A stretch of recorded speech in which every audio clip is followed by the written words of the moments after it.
CBC आवाज पर budget की एक खासी कवरेज आप देख रहे हैं। बजट का इंतजार है, चौथा बजट होगा। निर्मला सीतारमण पेश करेंगी। नॉर्थ ब्लॉक पहुंच चुके हैं वित्त मंत्री, वहां से ताजा तस्वीरें और उससे पहले ट्रेडिंग की क्या आपकी रणनीति होनी चाहिए, उस पर करते हैं फोकस। हमारे साथ कई सारे तकनीकी जानकार जुड़े हुए हैं और फंडामेंटल एक्सपर्ट्स भी। लेकिन असित बरनपति को जोड़ते हैं, उनसे पूछते हैं क्या ट्रेड का मौका है। असित, ग्लोबल क्यूज बेहतरीन है, साथ ही साथ हमने देखा है भारतीय एडीआर्स में भी जोश। इस बीच आप अपना ट्रेड तैयार रखें। हम ताजा तस्वीरें दिखा रहे हैं। निर्मला सीतारमण देश की वित्त मंत्री नॉर्थ ब्लॉक पहुंच चुकी हैं और कुछ ही देर में अब यहां से ज्यादा और डिटेल्स निकलते हुए दिखाई देंगे और ठीक 11 बजे बजट पेश होगा। लेकिन उससे पहले असित बताइए, बड़ा दिन भारतीय ट्रेडर्स के लिए, भारतीय निवेशकों के लिए, मौका कहां है? गुड मॉर्निंग जी, good morning Shelsa, morning to everyone on the panel.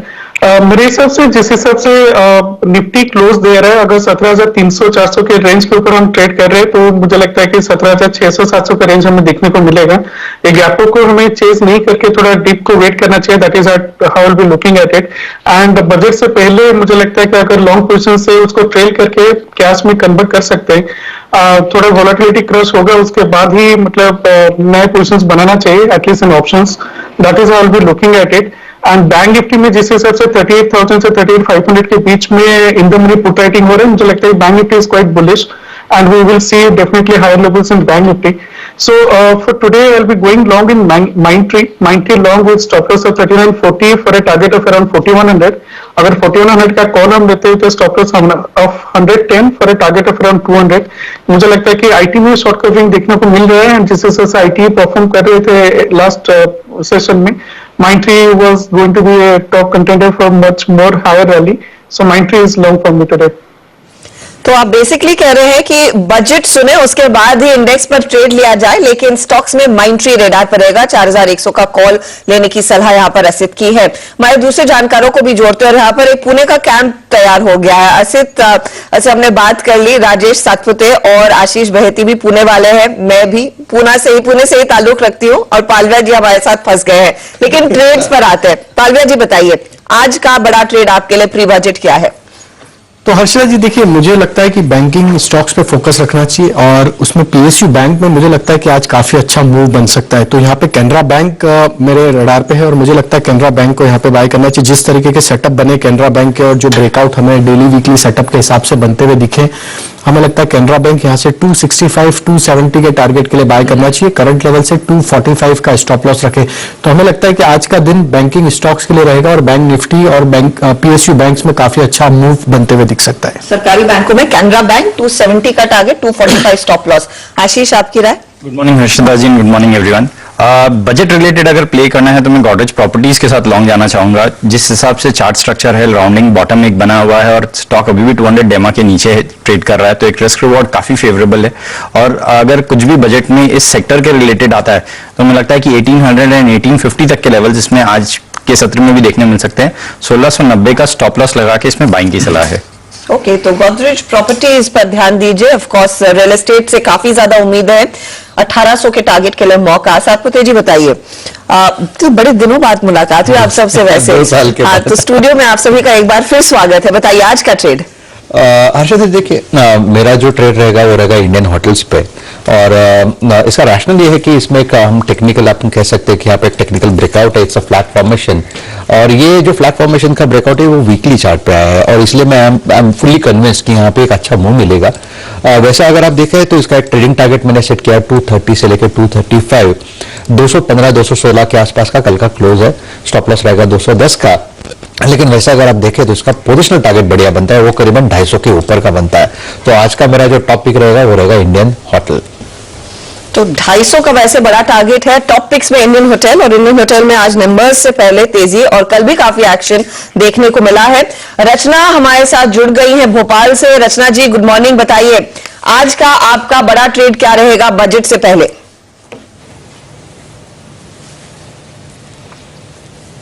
Ji good morning. और मेरा जो आज का फर्स्ट ट्रेड रहेगा that will be in Reliance.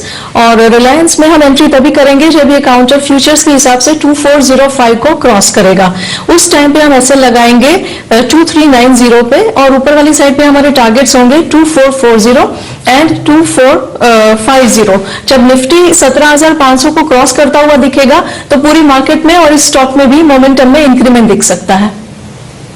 दिग्गज रिलायंस और एक हमारी तरफ से डिस्क्लोजर जो स्टॉक अभी रेकमेंड हुआ है, और जो चैनल आप देख रहे हैं सीएनबीसी आवाज, ये नेटवर्क 18 का हिस्सा है। नेटवर्क 18 का स्वामित्व प्रबंधन रिलायंस इंडस्ट्रीज के हाथ में है। ये हमारी तरफ से एक डिस्क्लोजर। कविता जैन हमारे साथ जुड़ गई हैं इंदौर से। कविता जी गुड मॉर्निंग, बताइए आज का ट्रेड।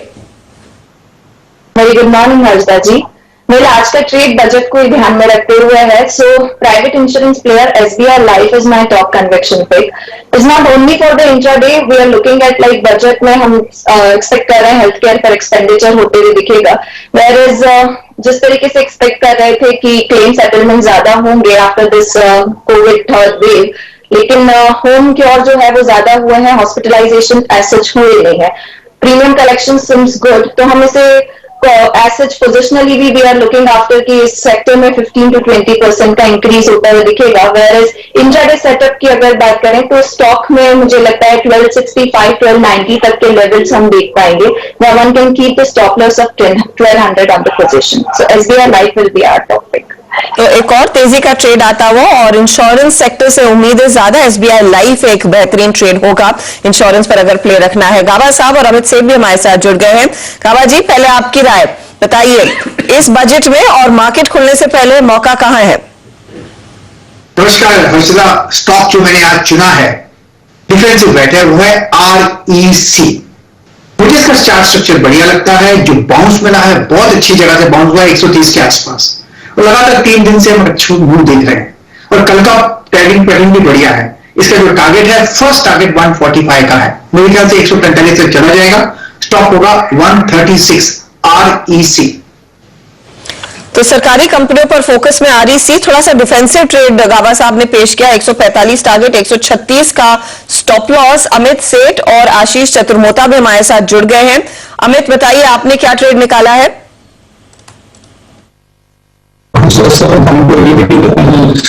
मैम जो ट्रेड मैंने आज चूज किया वो सीमेंट सेक्टर से है, स्टॉक का नाम ACC है।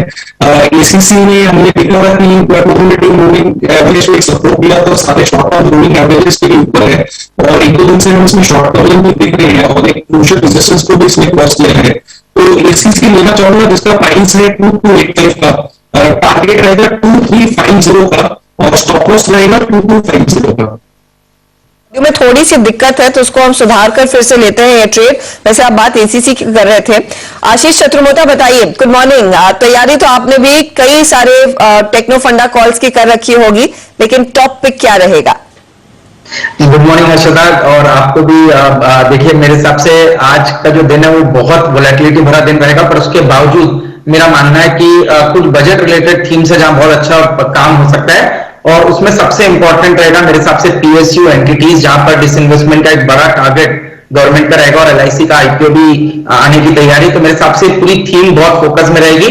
तो निफ्टी PSC यानी कि निफ्टी पब्लिक सेक्टर अंडरटेकिंग को अगर से आप देखेंगे एज एन इंडेक्स, तो ये करीब करीब 14-15 साल के कंसोलिडेशन पे खड़ा है, और मेरा मानना है ये बहुत लंबे कंसोलिडेशन के बाद, यानी इसको कहूंगा मैं 14 साल के वनवास के बाद, अब कहीं ना कहीं यहां बड़े ब्रेकआउट्स की तैयारी मुझे नजर आती है। और इस थीम को प्ले करने के लिए CPSC ETF यानी कि इस पूरे बास्केट को प्ले करने के लिए इसका ETF मैं रिकमेंड कर रहा हूं, जो करीब 32 रुपए 60 पैसे 55 पैसे पे ट्रेड कर रहा है। यहां पर पे मैं 31 रुपए का एक स्टॉप लॉस रख रहा हूं। पोजिशनली मेरा मानना है ये 36 रुपए से लेकर 38 रुपए की ट्रेजेक्ट्री आपको दिखा सकता है, और ये पूरी थीम फोकस में रहेगी। तो ट्रेडिंग के लिहाज से तो अच्छी लगती है, बट पोजिशनली भी मैं मानता हूं इस CPSC ETF के अंदर में लॉन्ग पोजीशन लेनी चाहिए। साथ ही साथ PSU बैंक 20 ETF भी मुझे काफी अच्छा लगता है, क्योंकि SBI, Canara bank, bank of Baroda सभी में जबरदस्त तेजी, और इस तेजी को प्ले करने का अगर से कोई एक ETF है तो PSU बैंक 20 ETF है। अगेन ये भी 32 रुपए 50 पैसे पे ट्रेड कर रहा है, यहां भी 31 रुपए का स्टॉप लॉस लगाइए।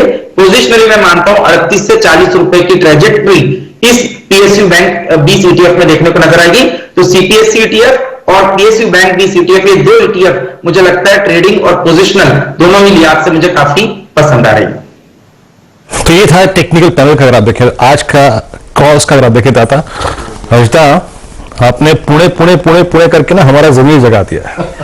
ठीक है, कोई दिक्कत की बात नहीं, आप पुणे के लोगों के साथ वहां बैठे हुए हैं, हम भी 2 दिल्ली के हैं यहाँ पर और 2 मुंबई के हैं यहाँ पर, है तो ऐसी कोई बात नहीं। तो हर्षदा जी खेमे बढ़ चुके हैं, एक तरफ है तेजी और दूसरी तरफ है बहुत तेजी। बहुत तेजी। तो बहुत तेजी को कैसे खेलना है? राहुल जी नमस्कार, बताइए आप कैसे अप्रोच कर रहे हैं मार्केट्स को? देखिए, चाणक्य जी कह के गए थे कोश मूलो दंड। इसका मतलब ये है कि राजा जी का खजाना राजा जी की सेना से बड़ा है। तो आज का जो दिन है बहुत ही अहम है। देखिए, कोई चाय वाला हो या देश को चलाने की बात हो, बजट के बिना कुछ भी संभव नहीं है।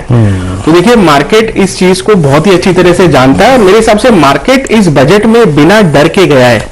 देखिए, कल अगर हम डेटा देखें क्लियरली, मैं पूरा निचोड़ बताऊंगा आपको। मार्केट जो है सबसे पहले करेक्शन पहले आ गया, जो एक्सपायरी के पहले जो हैवी पोजीशन से मार्केट से बाहर है। कल इनफैक्ट लास्ट 2-3 सेशन में हमने देखा कि इंडिया विक्स नीचे की तरफ आया और कल आईवीज निफ्टी में ड्रॉप हुए। 25 काउंटर निफ्टी 50 के 50 में से 25 काउंटर में शॉर्ट कवरिंग कल के सेशन में देखने को मिली, यानी कि क्लियरली मंदी वाले बैकफुट पर। और निफ्टी और बैंक निफ्टी दोनों के दोनों इंडेक्स फ्यूचर्स में शॉर्ट कवरिंग। अब देखिए, क्लियरली ये डेटा इंडिकेट कर रहा है कि निफ्टी यहां पर बेस ऊपर बढ़ाने की कोशिश कर रहा है। ऑप्शंस में 17,300 में राइटिंग देखने को मिली, 18,000 के ऑप्शंस में यहां पर निवेश बिल्टअप देखा हमने। इसमें रणनीति क्या होनी चाहिए? देखिए, निफ्टी में स्ट्रैटेजी सिंपल है, हम ओपन होंगे गैप अप के साथ, तो गैप अप में कोई ट्रेड करने जैसा नहीं है, लेकिन एक शॉर्ट ट्रायंगल निफ्टी में बिठाया जा सकता है। 16,800 का पुट तकरीबन बंद हुआ है 60 रुपए पर और 18,200 का कॉल तकरीबन बंद हुआ है 20 रुपए पर। दोनों मिला के कुल मिला के 80 रुपए का premium as of yesterday's closing है। आज जो भी भाव पे हम ओपन होते हैं, मेरे हिसाब से ये जो जोड़ी है इसका 80 रुपए के आसपास प्रीमियम होना चाहिए। इसे बेच के चलिए, 3 फरवरी की एक्सपायरी की बात कर रहा हूं मैं।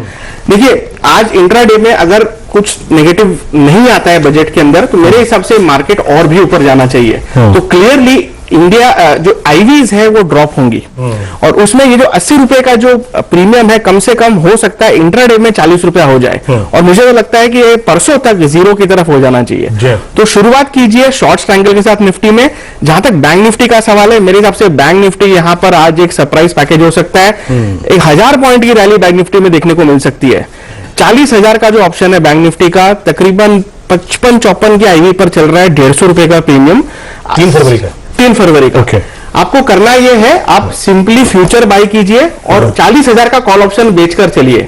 होगा यह कि 150 पॉइंट का आपको बफर मिल जाएगा ऑप्शन बेचने के बाद। और जो पॉसिबल अपसाइड है 39,000 39,200 तक की अपसाइड बैंक निफ्टी में देखने को मिल सकती है आज और कल के सेशन में। तो वो फ्यूचर्स के जरिए पार्टिसिपेट की जा सकती है। तो ये कॉल कितना जा रही है? तकरीबन 150 रुपए के आसपास क्लोज हुए, 40,000 की कॉल ऑप्शन। ये 150 पॉइंट आपके पास है, बाकी आप निफ्टी बैंक निफ्टी पे लॉन्ग है, याद रखिएगा। Okay, that's fine. ये रही आपकी अप्रोच और याद रखिएगा ये 3 फरवरी कॉन्ट्रैक्ट है, आपके दिमाग में रहने की बात है। अब चलते हैं मेघराज जी के पास। मेघराज जी, मुझे पिछला बजट याद है, ऐसे बैठे थे उस स्टूडियो में और फिस्कल डेफिसिट का वो नंबर आया था। मुझे खुद बहुत देर बाद बिलीव हुआ था उस पर, आपने लेकिन ठोके कहा था कि जनाब नहीं, अब बता चले गए यहाँ से। आज के लिए क्या अप्रोच है आपकी? और 2 स्टॉक्स बताइए अपने। बिल्कुल। Morning Viru ji, morning Shail sir, good morning to everyone on the panel. तो अगर फिस्कल डेफिसिट का जैसे नीरज जी बता रहे थे 6.2 के आसपास रहा, तो मुझे लगता है आई थिंक मार्केट्स लाइट है और मार्केट्स में अच्छी खासी तेजी आनी चाहिए। तो आई थिंक मार्केट्स पे पॉजिटिव ही उलझन रहेगा। और जो डेटा पॉइंट्स इको सर्वे से निकल के आए हैं, I think we are very very better place compare to the rest of the pack का पूरे इमर्जिंग स्पेस पे। जो 2 स्टॉक्स पसंद आ रहे वीरू जी, वो एसबीआई लाइफ, जो कविता जी ने रिपीट किया था बट मैं रिपीट करूंगा।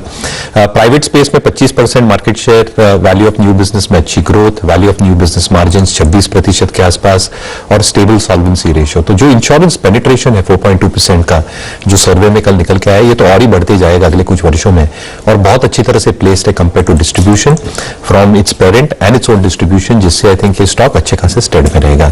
तो 1360 का हम लक्ष्य देख रहे हैं एसबीआई लाइफ के लिए विद स्टॉप लॉस एट 1180।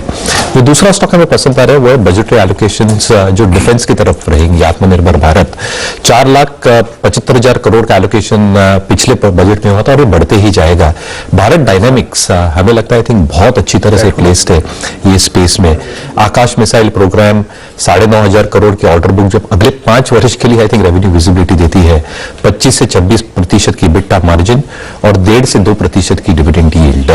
तो ये लगता है आई थिंक अगर बजट बैलेंस्ड रहा, अगर बजट में कोई नेगेटिव सरप्राइजेस नहीं रहे, तो भारत डायनेमिक्स के आकाश मिसाइल जैसा बजट रॉकेट हो जाएगा। क्या बात है। तो भारत डायनेमिक्स मेरे ख्याल से ऑलरेडी रिकॉर्ड हाई के आसपास आपको ट्रेड करता हुआ दिख रहा है। ये राय एक हमारे विदेशी मित्र ब्रोकर विलियम ओनील सिक्योरिटीज की तरफ से आती हुई दिख रही है, लेकिन आत्मनिर्भर भारत बहुत मजबूती से आपको काम करता हुआ दिख रहा है। मोतीलाल ओसवाल सिक्योरिटीज के हमारे साथ रजत राजगढ़िया साहब जुड़े हुए हैं। आप एमडी और चीफ एग्जीक्यूटिव ऑफिसर हैं इंस्टीट्यूशनल इक्विटीज के। नमस्कार रजत जी, स्वागत है आपका। 2 ऐसी अहम चीजें जो आप देख रहे हैं बजट में जो भारतीय अर्थव्यवस्था और बाजार को मदद करती हुई दिखेंगी। नमस्कार, morning to everyone on your panel. मुझे लगता है सबसे पहले अगर आप इंडिया में एक थीम देखें तो domestic flow into equities foreign investors के कंपेयर में बहुत स्ट्रांग रहा है। फॉरेन इन्वेस्टर्स जो इतना बड़ा माल बेचे हैं पिछले 4 महीने में, उनको डोमेस्टिक इन्वेस्टर्स ने काफी सपोर्ट किया और सामने एक बहुत बड़ा आईपीओ, कंट्री का सबसे बड़ा आईपीओ LIC है। सो मुझे लगता है कि आज के बजट में अगर कैपिटल मार्केट रिलेटेड कोई भी पॉजिटिव ट्रिगर आता है तो वो डोमेस्टिक फ्लोज इनटू इक्विटीज के इस ट्रेंड को बहुत सस्टेन करेगा, इनफैक्ट और बढ़ाएगा। तो ये मेरे लिए एक बहुत important announcement, either in terms of capital gain, any relaxation जो वित्त मंत्री मार्केट के हिसाब से कर सकती है, वो गवर्नमेंट को भी फायदा करेगा और मार्केट को भी फायदा करेगा। तो ये एक सबसे बड़ी बात है। एंड दूसरी, जिस हिसाब से हमने कंपनियों से पिछले 1 महीने में सुना है कि रूरल इकोनॉमी में थोड़ा सा स्लो डाउन का उनको इम्पैक्ट दिख रहा है। सो अगर गवर्नमेंट, रूरल इकोनॉमी हमारी ग्रोथ की एक बहुत बड़ी बैकबोन रही है पिछले 1 दशक के अंदर, अगर गवर्नमेंट अपनी एलोकेशंस और ग्रोथ को थोड़ा सा रूरल के बायस में रखे तो मुझे लगता है एटलीस्ट आने वाले सालों में हमको डिमांड काफी अच्छी दिखेगी। सो ये 2 पर्टिकुलर मेजर्स, मार्केट अभी डोमेस्टिक इन्वेस्टर्स के ऊपर काफी सपोर्ट करता है। हमारा काफी बड़ा डिसइन्वेस्टमेंट पाइपलाइन है, आईपीओ पाइपलाइन है, उसके लिए मार्केट के सेंटिमेंट को पॉजिटिव रखना बहुत जरूरी है। एंड दूसरा, रूरल इकोनॉमी हमारे ग्रोथ के पॉइंट ऑफ व्यू से बहुत मायने रखता है। अगर थोड़ा सा एलोकेशन वहां पर बेटर होगा तो मुझे लगता है आने वाला टाइम हमारे लिए अच्छा होगा। तो रूरल इकोनॉमी पर खासा रुझान आपको आता हुआ दिख सकता है, वो इसलिए क्योंकि पिछले 6 महीने में वहां पर जो इनकम लेवल्स हैं वो आपको थोड़े सिकुड़ते हुए दिख रहे हैं। ये हिंदुस्तान यूनिलीवर, मैरिको और ब्रिटानिया जैसी कंपनीज के तीसरी तिमाही के नतीजों में विदित थे। जाने माने दिग्गज प्रकाश दीवान साहब हमारे साथ जुड़ते हुए दिख रहे हैं। नमस्कार दीवान साहब, प्रकाश डालिए अपनी पिक्स पर जहां पर आप उम्मीद कर रहे हैं कि बढ़िया मूव आता हुआ दिख सकता है बजट स्पीच के दौरान। क्या क्या देख रहे हैं आप? चलिए देखिए, बजट के दिन ट्रेडिंग करना थोड़ा सा एक पेचीदा वो रहता है, कॉम्प्लेक्स एक्सरसाइज रहती है। लेकिन एज एन इन्वेस्टर अगर मैं इसको देखूं तो बजट के ऐलान होने के बाद आपको थोड़ी सी क्लैरिटी ज्यादा आ सकती है। तो we will wait for that जैसे जैसे सेक्टर, लेकिन ट्रेडिंग का मौका बहुत सुनहरा है। और मुझे समझ ये आ रही है कि अगर आप एक बास्केट अप्रोच रखें कि 3-4 सेक्टर जिसमें पॉजिटिव अनाउंसमेंट्स की उम्मीदें हैं उसमें एक्सपोजर लेके रखें और जैसे जैसे अनाउंसमेंट आते हैं आप उसमें से एग्जिट कर सकते हैं। क्योंकि होता ये है कि जब अनाउंसमेंट आते हैं तो सबसे ज्यादा स्ट्रांग मूव आपको मिलता है। तो जैसे फॉर एग्जांपल रूरल की बात की सबने, रूरल इकोनॉमी पे बहुत फोकस रहेगा क्योंकि वहां पे थोड़ी सी पिछात है, थोड़ा सा बैकवर्ड ग्रोथ के मामले में वो हुआ है। तो मेरे हिसाब से रूरल इकोनॉमी पे फोकस जो स्टॉक्स है उसमें आपको डेफिनेटली एक्सपोजर लेना चाहिए from a trading perspective. Secondly, आपके इसमें जो पावर सेक्टर में मैं देख रहा हूं कि जिस टाइप की रिफॉर्म्स आए हैं, जिस टाइप की तब्दीली आने शुरू हुई है उसको बढ़ावा मिल सकता है और वहां पे एक हेल्दी, फाइनेंशियली हेल्दी स्टेट आने की शुरुआत हुई है जो टेक्सटाइल्स में हो चुकी है, जो केमिकल्स में हो चुकी है, जो रियल एस्टेट में हो रही है। सो इस टाइप की चीजें। और एम्प्लॉयमेंट जनरेशन के लिहाज से शैलजी देखिए, रियल एस्टेट एक बहुत बड़ी चुनौती है हमारे लिए और बहुत बड़ी अपॉर्चुनिटी भी है। तो वहां पे मुझे लगता है कहीं ना कहीं आपको सरकार की तरफ से बहुत बड़ी पहल होते हुए दिखेगी, तो वहां पे एक्सपोजर लेना है। तो रूरल इकोनॉमी फेसिंग की वजह से हमें एक इसका आपको रिकमेंडेशन जो देना चाहूंगा वो है कि शुगर सेक्टर में देखिए अभी भी एक बहुत पॉजिटिव मूव है, और उस लिहाज से आपको एक बैंकिंग साइड में, पीएसयू बैंकिंग साइड में भी एक पॉजिटिव मूव इसलिए मिल सकता है कि काफी इंप्रूवमेंट आपको रीपेमेंट साइकिल्स की वजह से मिल रहे हैं। तो ये 2-3 एरियाज हैं जिसमें आप एक्सपोजर लीजिए। और ट्रेडिंग के लिहाज से तो फॉर एग्जांपल अब स्टॉक्स की बात करें तो आपने टाटा पावर लिया, आपने कोई चीनी के शेयर जो भी आपको पसंद आते हैं उनमें से कोई लिए, जैसे डीसीएम श्रीराम हो गया, जो अच्छे हैं। रियल एस्टेट को प्ले करने के लिए या तो कोई रियल एस्टेट कंपनी ले लीजिए या आप सीमेंट के स्टॉक्स ले लीजिए। सो इस टाइप की चीजें लेके जैसे जैसे ऐलान आते हैं उस टाइम आप प्रॉफिट बुक करके निकल सकते हैं। This is my trading strategy for the day. लेकिन हाँ, इन्वेस्टमेंट के तौर पे थोड़ा मार्केट खुलने के बाद, क्लैरिटी आने के बाद लेंगे तो वो आपको ज्यादा मजबूत या ठोस तरीके से काम आएगी चीजें। So I would wait for that. दीवान साहब ने मोहर लगाई है खरीदारी की तरफ टाटा पावर पर, और चीनी के क्षेत्र से जहां पर आपको मृदुल मिठास घुलती हुई दिख रही है बाजार में, डीसीएम श्रीराम कंसोलिडेटेड, और सीमेंट अगर आपको रियल एस्टेट पसंद आता हुआ दिखता है। सुमित जी हमारे साथ जुड़े हुए हैं और वो सबसे अहम आंकड़े आपको पेश करते हुए दिखेंगे बहुत ही कम समय में कि बजट किस तरीके से निफ्टी पर और बैंक निफ्टी पर अपना हिसाब रखता है पिछले कई सालों में। सुमित जी देखिए, शुरुआत में भी कुछ देर पहले आप वो आंकड़े देख रहे थे जिसमें 4-4.5% के आसपास रिटर्न पिछले बजट में आया था। वो ऐतिहासिक दिन था जबकि एक शानदार तेजी देखने को मिली थी, और अब ये चौथा बजट हो रहा है निर्मला सीतारमण जो पेश करने वाली है। खैर, उसके अलावा कुछ आंकड़े जो आपकी स्क्रीन पर आते हुए दिखाई पड़ेंगे जिसमें अब तक जो बाजार ने एक बढ़िया शानदार तेजी दिखाई है पिछले बजट से लेकर इस बजट तक। 27% के आसपास निफ्टी मूव कर चुका है इस पूरे एक साल के दौरान, और ये तेजी निफ्टी सेंसेक्स के अलावा मिड कैप स्मॉल कैप में और एक्सटेंडेड है। मिड कैप 45% के आसपास का, और स्मॉल कैप इंडेक्स जो है वहां पर भी एक बढ़िया तेजी बनते हुए दिखाई पड़ी है। तो ये स्क्रीन पे वो आंकड़े जहां पर जोरदार तेजी पिछले एक साल में रही है। हालांकि तेजी और ज्यादा बढ़ी थी लेकिन थोड़ी हद तक कुछ कम होते हुए दिखाई पड़ी है। कुछ सेक्टर्स जो कि तेजी में उसमें सुमित जी हाँ, तो अगर आप देखें ये बजट और बजट से बाजार का सरोकार हर बजट स्पीच के दौरान और उस दौर में बाजार कैसे चला ये आपको अगर आप देखें सुमित बताते हुए। लेकिन अब मैं आपकी स्क्रीन पर आंकड़े रखता हूं।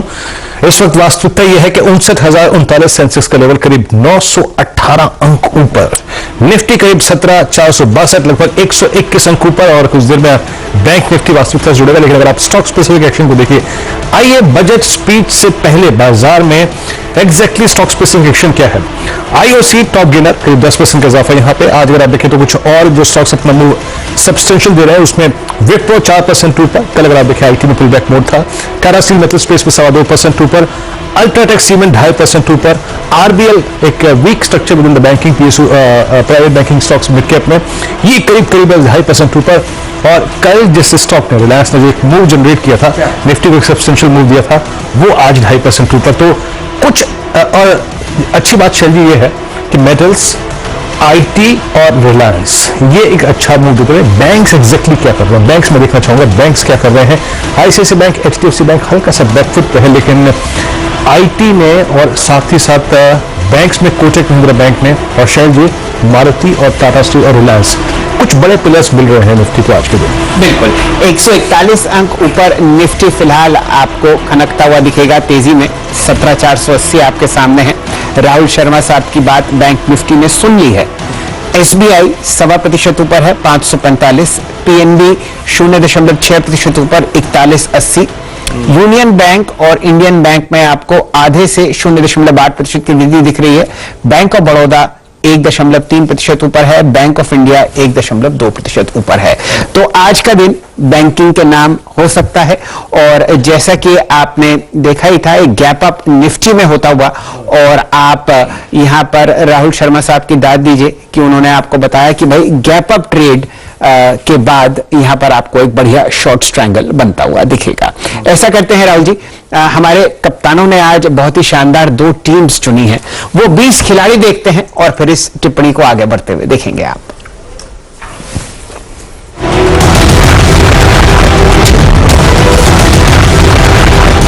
मेरी 10 की टीम आप लोगों की स्क्रीन पर आएगी। एक इंपॉर्टेंट सेशन हमारे सामने बजट प्रेजेंटेशन की तैयारी करने वाले हैं सब। 11 बजे वित्त मंत्री साहिबा वो बजट प्रेजेंट करेंगी।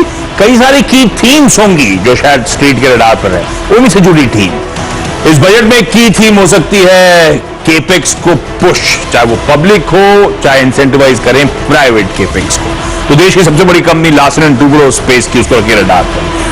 टाटा मोटर्स इसीलिए क्योंकि ईवी, क्योंकि रूरल के जो पुश की बात हो रही है उसका बेनिफिशियरी, और टाटा मोटर्स के रिजल्ट जो आए सीक्वेंशली अच्छे और कमेंट्री मैनेजमेंट की स्ट्रांग। डिक्सन टेक्नोलॉजीज क्योंकि मेक इन इंडिया के को बड़ा पुश पीएलआई और बाकी स्कीम जो ऑलरेडी है उसके थ्रू देने की कोशिश होगी, इसलिए डिक्सन को रखना है रडार पे। डीएलएफ रियल एस्टेट, वो रियल्टी को पुश देने का सिलसिला कंटिन्यू हो सकता है, और डीएलएफ इसीलिए भी क्योंकि कल के जो नंबर्स आए उसके इंटरनल्स बहुत स्ट्रांग।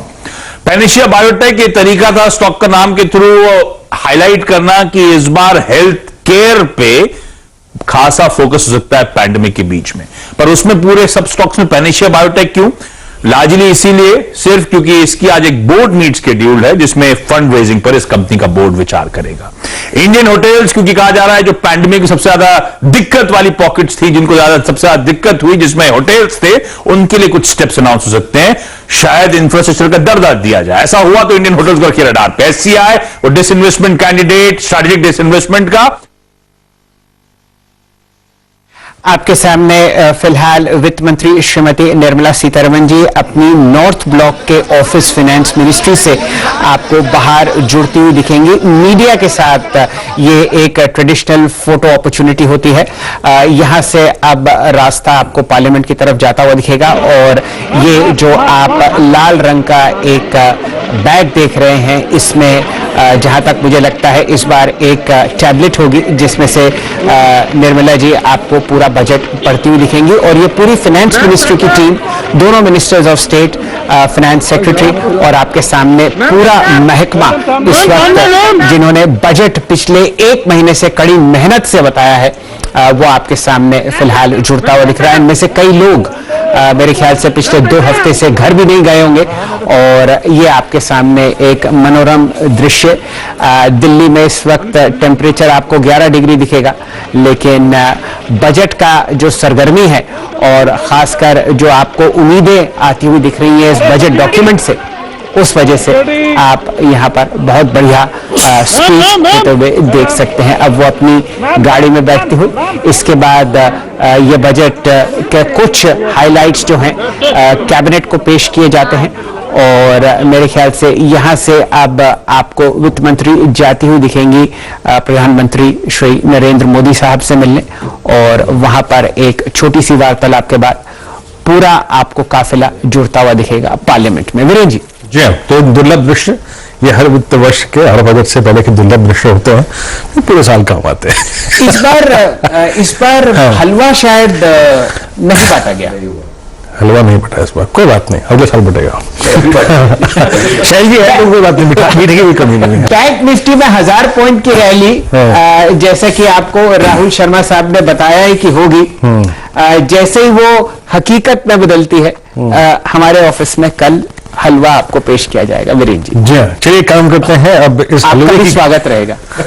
इस हलवे की कहीं ऐसा लगे कि हलवे की सुगंध तो मिली लेकिन हलवा नहीं मिला। चलिए अब एक काम करते हैं, इस टीम में से आशीष और नीरज जी की टीम में से एग्जैक्टली एक स्टॉक्स को पिक करते हैं। राजेश सतपति जी, आपके 2 प्रिफर्ड पिक्स जो कि आप आज चेज करना चाहेंगे। वीरेंद्र जी देखिए, मैंने 2 पिक्स लिए, एक एफएनओ से है और एक नॉन एफएनओ से है। एफएनओ वाला जो पिक है वो आशीष जी की टीम है, लार्सन एंड टुब्रो। मुझे लगता है बहुत बढ़िया पिक है, बहुत बढ़िया सेटअप है यहाँ पे, और आज के दिन तो आप इसे इग्नोर नहीं कर सकते। मैंने सिर्फ लेवर का यहाँ पे जिक्र करना है। 1850 और 1900 ये उसका एक सपोर्ट जोन है, तो जो डिप मिलेगा वो एक अच्छी बाइंग अपॉर्चुनिटी होगी, और जो टारगेट दिखता है मेरे हिसाब से आज का टारगेट होना चाहिए 1960 से 1980, प्रोबेबली ये 1200 भी टेस्ट करे। सो एलएनटी जो करेक्शन के बाद मुझे लगता है it is ready for a pull back. उसके बाद अगर आपको मिड कैप में कुछ चुनना है तो देखिए यहाँ पे मिड कैप में रहेगा नितिन स्पिनर जो है नीरज जी की टीम में। तो नितिन स्पिनर इन पर्टिकुलरली अगर आप देखें, यहाँ पे एक टेक्निकल ब्रेकआउट हुआ था 2 दिन पहले, और 2 दिन से ये कंसोलिडेट हो रहा है अबाउट इट्स नेकलाइन जो करीबन 295 के आसपास है। तो ये नितिन स्पिनर का जो टारगेट बनता है करीबन बनेगा 315 से 320 एज ए ट्रेडिंग मूव। तो यहाँ बाय करना है विद स्टॉप लॉस ऑफ 290। देखिए नितिन स्क्वायर अगर आप देखें टीम में पिक किया गया है और राजेश शुक्रिया। और याद रखिएगा इस वक्त निफ्टी का एडवांस डिक्लाइन रेशियो वही है जिसकी एक तस्वीर मेरे पास मेरे मोबाइल में भी है शेख जी परसों की 49 एडवांसेस मात्र एक डिक्लाइन, याद रखिएगा। लेकिन अब देखिए इस वक्त निफ्टी क्या कर रहा है, 17,529 190 अंक ऊपर, सबसे क्रिटिकल जोन के ऊपर खुलने की तैयारी करता हुआ। अब याद रखिएगा last due average for Nifty persist at 17,565। Rahul ji जैम इस बीच आपकी स्क्रीन पर आप देखेंगे यहां पर एस्कॉर्ट्स के सेल्स फिगर भी आ रहे हैं। याद रखिएगा 1 तारीख है आज, तो ऑटो बिक्रियों के आंकड़े भी आ रहे हैं और आपकी स्क्रीन पर आप देखिए 1850 पे स्टॉक ट्रेड करता हुआ। जरा प्लीज आंकड़ों को रखिएगा यहां पर मेरी स्क्रीन पे। जनवरी में कुल बिक्री करीब 5707 यूनिट रही है इनकी, दैट्स गुड। और करीब आप देखें तो करीब नहीं ये आंकड़ा है 5707 यूनिट, ये लगभग 36.7% घटी है। आपको याद होगा कल यतिन ने आपको बताया था कि इस बार थोड़ा सा अगर आप देखें जो ट्रैक्टर्स की बिक्री है और ये स्पेशली अगर आप देखें जो ये पैसेंजर व्हीकल सेगमेंट है और कमर्शियल व्हीकल सेगमेंट है वो शायद इतना अच्छा ना करे, मात्र एक टाटा मोटर्स जो है वो इस बार अच्छा करेगा। तो आपकी स्क्रीन पर आप देखें आंकड़े थोड़े से अगर आप देखें कमजोर नजर आ रहे हैं। खैर मैं इनको थोड़ा सा बारीकी से देखूंगा, अभी और छन क्या दीजिए, लेकिन एक काम करते ट्रेड्स लेना शुरू करते हैं। यहाँ पे हर्षदा जरा आप अपने टेक्निकल पैनल से पूछिए इस वक्त बैंक्स में ये पैनल क्या चेज कर रहा है, स्पेशली आईसीआईसीआई बैंक और ये जो पीएसयू बैंकिंग बास्केट है इसमें क्या इंप्रेस कर रहा है पैनल को इस वक्त? इनफैक्ट पीएसयू बैंकिंग पर तो पालविया साहब का एक बाय कॉल भी था, आपको याद होगा, कैनरा बैंक, वो भी स्क्रीन पर लेकर आएंगे। लेकिन हाँ, बैंक्स में जो तेजी देखने को मिली है, राजेश सातपुते आप बताइए, आईसीआईसीआई बैंक जो स्पेसिफिकली वीरू बता रहे हैं, स्टॉक में आज करीब 802 के लेवल्स ये प्री ओपन में। अच्छा देखिए आईसीआईसीआई बैंक अगर आप चार्ट देखें तो ये 800 के आसपास यहाँ पे सप्लाई है, 800-802 कैश लेवल पे। तो मुझे लगता है कि आज ये 800-802 निकलेगा तो यहाँ पे बहुत बढ़िया ट्रेड बनेगा, एक शॉर्ट कवरिंग ट्रेड बनेगा जिसका टारगेट बनेगा करीबन 830 से 840। तो 800 के ऊपर ये क्लियर कट बाय बनेगा, स्टॉप लॉस होगा आपका 10 रुपए का। ओके, तो ये देखिए 840 की तैयारी और 800 के ऊपर ही ओपनिंग के संकेत प्री ओपन से मिलते हुए। आशीष आपको भी क्या कुछ पसंद है सरकारी बैंकों में?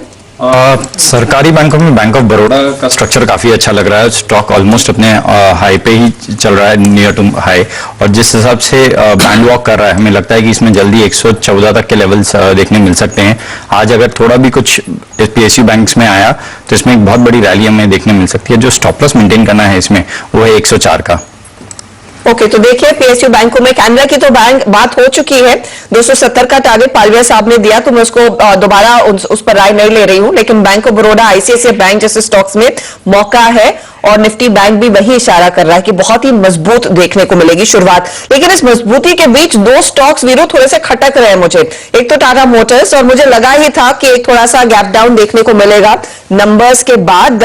इस पर भी एक फटाफट मैं राय लेना चाहती हूं आशीष चतुर्मोता से। आशीष देखिए कमेंट्री मजबूत थी लेकिन ईयरली नंबर्स कमजोर, क्वार्टरली ग्रोथ देखने को मिली है। दूसरी तरफ आज ईवी को लेकर शायद कुछ और डिटेलिंग आती हुई दिखाई देगी, ये एक थ्रस्ट एरिया है। तो प्री बजट क्या स्ट्रैटेजी होनी चाहिए? जो स्क्रीन पर दिख रहा है वैसा ट्रेड ले या फिर डिप पर खरीदने का मौका होगा? बिल्कुल अर्शदा, तो बाय ऑन डिप्स रहेगा और मेरे हिसाब से अगर से रिजल्ट की वजह से स्टॉक में कोई डिप आती तो जो दूसरे इसके फैक्टर्स हैं वो स्टॉक को पॉजिटिव साइड पर मेंटेन रखेंगे, क्योंकि जिस तरह से ईवी पुश है उसका सबसे बढ़िया अगर से कोई प्ले है तो वो पूरा टाटा ग्रुप का जो इकोसिस्टम इन्होंने ईवी के लिए तैयार किया है। तो टाटा मोटर्स, टाटा पावर ये बहुत ही पॉजिटिव रडार पे रहेंगे और मेरा मानना है 500 रुपया के ऊपर अगर से टाटा मोटर्स टिका आप मार्केट खुलने के बाद तो मैं समझता हूं 500 के नीचे का एक स्टॉप लॉस लगाकर लॉन्ग पोजीशन बनानी चाहिए। 540, 545 की ट्रेजेक्टरी मैं समझता हूं बहुत ही जल्द टाटा मोटर्स के स्टॉक में देखने को नजर आ जाएगी। मेरे एक बार बताइए, आप इस बजट स्पीच को अप्रोच कर रहे हैं एक बहुत ही ओवरसोल्ड स्पेस एफएमसीजी, ये कंपनी ने भी बोला कि भाई हालात ग्रामीण भारत के खराब है, वहां से डिमांड बहुत स्ट्रांग नहीं है। ये एग्जैक्टली बजट की थीम रह भी सकती है रूरल इंडिया। आप एक एफएमसीजी स्टॉक जिसको चेज करना चाहेंगे ड्यूरिंग द स्पीच और पोस्ट स्पीच, वो कौन सा होगा? कर रहा है तो दो स्टॉक्स रहेंगे क्योंकि रूरल को 13 से 13.5% का एक एलोकेशन मिल सकता है ऑन द एक्सपेंडिचर। तो एचयूएल और गोदरेज कंज्यूमर प्रोडक्ट्स, ये दोनों स्टॉक्स को मैं देखूंगा। ओके, एचयूएल और गोदरेज सीपी, ये दो स्टॉक्स अगर आप देखें आपको काफी प्रेफर कर रहे हैं। राजेश पालविया जी, एचयूएल पे आपका टेक क्या है? अगर मेरे को तेजी खेलनी है तो कोई कॉल ऑप्शन फरवरी का आपको स्ट्राइक कर रहा है क्या इस वक्त? राजेश पालविया जी। तो वीरेंद्र जी देखिए, स्टॉक में एक करेक्शन जरूर देखने को मिला, लेकिन हमें लगता है कि अब यहाँ पे रिस्क टू रिवॉर्ड के हिसाब से काफी फेवरेबल जगह है। यहाँ पे मुझे लगता है कि यहाँ पे बिल्कुल बाय किया जा सकता है। हिंदी यूनिलीवर में अगर हम देखें सेटअप, तो 2300 का एट द मनी का ही कॉल ऑप्शन बाय किया जा सकता है, जो कि करीब अभी ट्रेड कर रहा है। कल की जो क्लोजिंग थी उसके हिसाब से 47-48 के आसपास क्लोज हुआ है, तो ये बाय करके यहाँ पे लॉन्ग साइड का ट्रेड इनिशिएट किया जा सकता है। हमें लगता है कि जिस तरीके से एचयूएल में एक सपोर्ट के आसपास से एक रिवर्सल बन सकता है, तो यहाँ पे हमें लगता है 2350 तक की अपसाइड कंटिन्यू होते हुए दिख सकती है। इस ऑप्शन में टारगेट प्रोजेक्ट करेंगे करीब 58 रुपए से 62 रुपए तक का, स्टॉप लॉस रखेंगे करीब 40 रुपए का। ये रणनीति आपके सामने फिलहाल आती हुई एचयूएल पर। राहुल शर्मा साहब आज अपने आप को सीमित रखेंगे निफ्टी और बैंक निफ्टी पर। राहुल जी, आपने प्री ओपन ट्रेड सेटल होते हुए देखे हैं। दो बातें मैं पूछना चाहता हूं। एक, क्या बैंक निफ्टी अभी और उस मुस्तैदी की तरफ बढ़ रहा है 1000 पॉइंट के जंप पर, और निफ्टी पर आप क्या राय रख रहे हैं? जी हाँ, देखिए बैंक निफ्टी में जहां तक इनफैक्ट कल का जो हाई था बैंक निफ्टी उसके ऊपर ओपन हो रहा है। इनफैक्ट ये बहुत ही पॉजिटिव संकेत है। मेरे हिसाब से 15 मिनट सेटल होने के बाद आई थिंक यहां पर ट्रेड लिया जा सकता है। फ्यूचर्स बाय करके चलिए। कल का जो लो था 37,647, आई थिंक वो एक बेस का काम करेगा। 37,900 के स्टॉप लॉस से बाय करके चलिए। साथ ही में आपको 40,000 का कॉल ऑप्शन बेचना है, जो कि कल 150 के आसपास बंद हुआ है। हो सकता है आज ऊपर ओपन हो, बिकॉज निफ्टी तकरीबन 500 पॉइंट का गैप अप ओपनिंग दिखा रहा है, तो यहां पर प्रीमियम और इंप्रूव होगा। और एक कवर्ड कॉल स्ट्रेटजी मुझे लगता है कि करना चाहिए बैंक निफ्टी में। क्लियरली यहां पर बैंक निफ्टी में एक ब्रेकआउट है। मेरे हिसाब से 39,200 तक की अपसाइड बैंक निफ्टी में इंट्राडे में यहां पे देखने को मिल सकती है। जी, एक बहुत अच्छा आपके सामने जो मंजर है वो है 49:1, यानी कि एडवांस डिक्लाइन रेशियो बहुत ही मजबूती से आपको काम करता हुआ दिखेगा फिलहाल इस रैली में। और हम लोग लगभग 190 अंक का गैप अप आज ट्रैक करते हुए दिखेंगे निफ्टी में। किस हिसाब से यहां पर आपको मूव आता हुआ दिखेगा इंडेक्स हेवीवेट्स में, खासकर Reliance industries, ICICI bank, axis और इंफोसिस और एचडीएफसी में, क्योंकि यहां पर इनकी जो विदेशी एरियाज हैं वहां पर आपको बढ़िया मोमेंटम दिखा है। बजट से पहले तैयार रहिए, एक बहुत ही शानदार दिन में ट्रेंड डे में तब्दील होता हुआ दिख सकता है। बैंक निफ्टी आपके सामने लगभग 500 अंक की तेजी के साथ बढ़ता हुआ दिख रहा है। अब 425 अंक की वृद्धि, 38,370। आईटी इंडेक्स में लगातार दूसरे दिन तेजी, यहां पर बढ़िया शॉर्ट कवरिंग, 1.5% का गैप अप। मिड कैप्स में आप 1% का चहक देख रहे हैं और एडवांस डिक्लाइन रेशियोज आपके सामने फिलहाल अपडेट होते हुए दिखेंगे। डायरेक्टर साहब, स्मॉल कैप इंडेक्स लाइए निफ्टी का 500 इंडेक्स देखते हैं किस तरीके से आपको बढ़िया मोमेंटम दिख रहा है। 1.25% ऊपर निफ्टी का स्मॉल कैप इंडेक्स 11,240 और आपके सामने 500 इंडेक्स में लगभग 1% की वृद्धि। ये आपके सामने सूरत हाल है ब्रॉडर मार्केट्स का। लाइए हीट मैप देखते हैं किस तरीके से आज बुल्स आपको दलाल स्ट्रीट पर अपना कब्जा और मजबूत करते हुए दिखते हैं। बढ़िया मूव आपके सामने फिलहाल देखिए आईटी क्षेत्र में, क्योंकि नैस्डैक में आपने जबरदस्त मोमेंटम देखा था। आप देख रहे हैं इन्फोसिस 2% ऊपर, आईसीआईसीआई बैंक का एडीआर 3.5% ऊपर था, उसका असर 2% ऊपर आ रहा है। नतीजों से पहले टेक महिंद्रा आपको 1500 को पार करता हुआ और आपके सामने इंडेक्स हेवीवेट्स और ऑटो स्टॉक्स बढ़िया मूव देते हुए दिख रहे हैं। मारुति तीसरे नंबर पर तेजी में। यहां पर आपके सामने और जो बढ़िया काउंटर्स हैं वो फिलहाल निफ्टी को मजबूती में पकड़ते हुए 17,500 आपके सामने 154 अंकों की वृद्धि। इंडेक्स हेवीवेट्स में आपके सामने जो बढ़िया मूव आता हुआ दिख रहा है वो है हिंदुस्तान यूनिलीवर पर। साथ ही साथ आपके सामने रिलायंस इंडस्ट्रीज 0.5% ऊपर खुलता हुआ दिख रहा है। एसबीआई, एक्सिस और आईसीआईसीआई बैंक हरे निशान में, कोटक में 0.5% की वृद्धि और एचडीएफसी बैंक भी आपको फिलहाल बढ़िया मूव देता हुआ दिख रहा है। कहां पर मामूली सी गिरावट है, आप यहां पर नतीजों के बाद मुनाफा वसूली बीपीसीएल में देख रहे हैं। टाटा मोटर्स शायद मौका देता हुआ आपको 1.5% नीचे, ये एक बढ़िया लॉन्ग कॉल कल काम आपको करता हुआ दिखा था। वीरेंद्र जी, ये सूरत हाल बताइए, आपने एफएनओ में क्या पकड़ा? देखिए, इस वक्त शैल जी निफ्टी खुला है सबसे ट्रबल जोन, मतलब गैप अप तो मिला है नो डाउट, लेकिन याद रखिएगा मॉर्निंग कमेंट्री के मुताबिक भी 465 to 565 यहाँ पे 3 एवरेजेस प्लेस्ड है और एक कॉल राइटर्स का जोन है, तो टर्बुलेंस रहेगी। बैंक निफ्टी में अच्छी बात क्या है कि बैंक निफ्टी ने कल के हाई को रिस्पेक्ट दी और वहां से अगर आप देखें पुल बैक लेने की कोशिश कर रहा है, बट याद रखिएगा अपने आप को तैयार रखिए वोलेटिलिटी के लिए। बैकफुट पे क्या है और फ्रंट फुट पे क्या है, आइए देखते हैं। देखिए, अच्छी बात यह है कि कुछ अगर आप देखें सेक्टर्स और स्टॉक्स अच्छा कर रहे हैं। Let's check ICICI bank. ICICI bank का स्ट्रांग होना, स्टेबल होना, दैट्स गुड। याद रखिएगा अपने पिछले 15 सेशन की फॉलिंग चैनल से आईसीआईसीआई बैंक बाहर निकल के आता हुआ, साथ ही साथ अगर आप देखें एनबीएफसीज में चोला फाइनेंस अच्छा करता हुआ, दिहाई पे आके ट्रेड करता हुआ, दो स्टॉक्स और नवीन फ्लोरिन लेके आई, आज सबसे स्ट्रांग मूव देने वाला स्टॉक ये रहा। उसके बाद ऑटो में से मारुति करीब 1.5% ऊपर। याद रखिएगा मारुति आज अपने आप देखें 10 डे एक्सपोनेंशियल एवरेज को टेस्ट करता हुआ, और साथ ही साथ एफएमसीजी बास्केट में मेरिको ये अच्छा करता हुआ, डे हाई पे फ्लो करता हुआ। आईटी स्पेस में अगर आप देखें तो कोफोर्ज, और साथ ही साथ अगर आप देखें एफएसएल, ये कुछ ऐसे स्टॉक्स हैं जो अच्छा कर रहे हैं। लेकिन बैकफुट पे क्या है? HPCL, IUC, BPCL, 3 stocks backfoot पे। टाटा मोटर्स अपने अगर आप देखें कमेंट्री के बाद, नंबर्स के बाद और आज की सेल्स फिगर्स के बाद से पहले करीब 504 पे बैकफुट पे। जी, यहाँ पर सबसे पहले राहुल शर्मा साहब को जोड़ेंगे। राहुल जी, क्या व्यू निफ्टी और बैंक निफ्टी पर, क्या कीजिएगा? जी, आई थिंक यहाँ पर ट्रेड लेने के हिसाब से मैं प्राइवेट बैंक्स को देख रहा हूँ। एक्सिस बैंक में यहाँ पर अच्छा रुझान देखने को मिल रहा है। Clearly I think private banks lag कर रहे थे और यहाँ पर ये भी पार्टिसिपेट करने चाहिए। तकरीबन 34,480 के आसपास फ्यूचर्स ट्रेड कर रहा है। बैंक निफ्टी का फ्यूचर बाय कीजिए, और साथ ही में जो 40,000 का कॉल ऑप्शन है 3 फरवरी के एक्सपायरी वाला, तकरीबन 172 पे ट्रेड कर रहा है, इसे शॉर्ट कीजिए। ये आपको तकरीबन 170 पॉइंट का बैकअप देगा इनकेस इंट्राडे में वोलेटिलिटी आती है, और स्टॉप लॉस हमें लगाना है 37,900 का। जी आप बताइए, आपके पास ट्वीट क्या है पैनल के साथ? वीरू, आपने जो नवीन फ्लोरिन की बात की थी उसी पर हमारी भी नजरें हैं। स्टॉक में जिस तरह का एक्शन देखने को मिला, एक तो नंबर्स का रिएक्शन और ऑफ कोर्स एक वैलिड प्ले है, तो आशीष भाईती इसको थम्स अप दे रहे हैं। वायदे बाजार में अच्छा ट्रेड देखने को मिल रहा है। क्या सीधा आपको लग रहा है फ्यूचर्स में खरीदना है या फिर ऑप्शंस में भी एक ट्रेड का मौका? ऑप्शंस में इतनी लिक्विडिटी नहीं रहती है इसमें, लेकिन जिस हिसाब से स्ट्रक्चर है हमें लगता है कि इसमें करंट लेवल पे भी पोजीशन बनाई जा सकती है। 4,270 तक के लेवल्स इसमें जल्दी देखने मिल सकते हैं। जो स्टॉप लॉस मेंटेन करना है वो है 4,100 का। ओके, तो ये देखिए स्टॉप लॉस 4,100 का, और यहाँ पर तेजी का ट्रेड देखते ही देखते स्टॉक फ्यूचर्स में 6.5% ऊपर है। राजेश सातपुते आईसीआईसीआई बैंक को रिएटरेट करेंगे। यस, देखिए यहाँ पे जो ब्रेकआउट हम लोग देख रहे थे कि 800 के ऊपर चलेगा तो यहाँ पे ब्रेकआउट अच्छा मिलेगा, तो 808 पे ही है, और मुझे लगता है ये क्लियर कट आपका एक इंट्राडे का ट्रेड भी बनता है। तो 808 पे आप बाय करें। आपका स्टॉप लॉस ऑब्वियसली 800 के आसपास होगा, प्रोबेबली 800 के नीचे थोड़ा रखे। So ICICI is a buy. Stop loss रहेगा जैसे कि मैंने कहा 800 के नीचे, target 835, 840 for the day. Okay, तो 840 का टारगेट इस स्टॉक में सबसे बड़ा मौका दिख रहा है। तेजी करके चले। गाबा साहब ने भी कुछ ट्रेड्स निकाल लिए हैं। गाबा साहब बताइए, इस समय मौका कहां पर है, क्या पिक कर रहे हैं? हाँ, मुझे अच्छा लगता है एचडीएफसी लाइफ, ये स्टॉक पर ध्यान देना चाहिए। टारगेट ऑन द अपसाइड करीब 640 के हैं, और मेरे ख्याल से जो स्टॉक लगेगा करीब 620 का। एचडीएफसी लाइफ पर ध्यान देना चाहिए ऑन द लॉन्ग साइड। और एक स्टॉक पसंद है मुझे, वो है पीरामल एंटरप्राइज लिमिटेड। बहुत अच्छा मोमेंटम है। इसका जो टारगेट है 2550 का है, स्टॉप होगा 2420 का।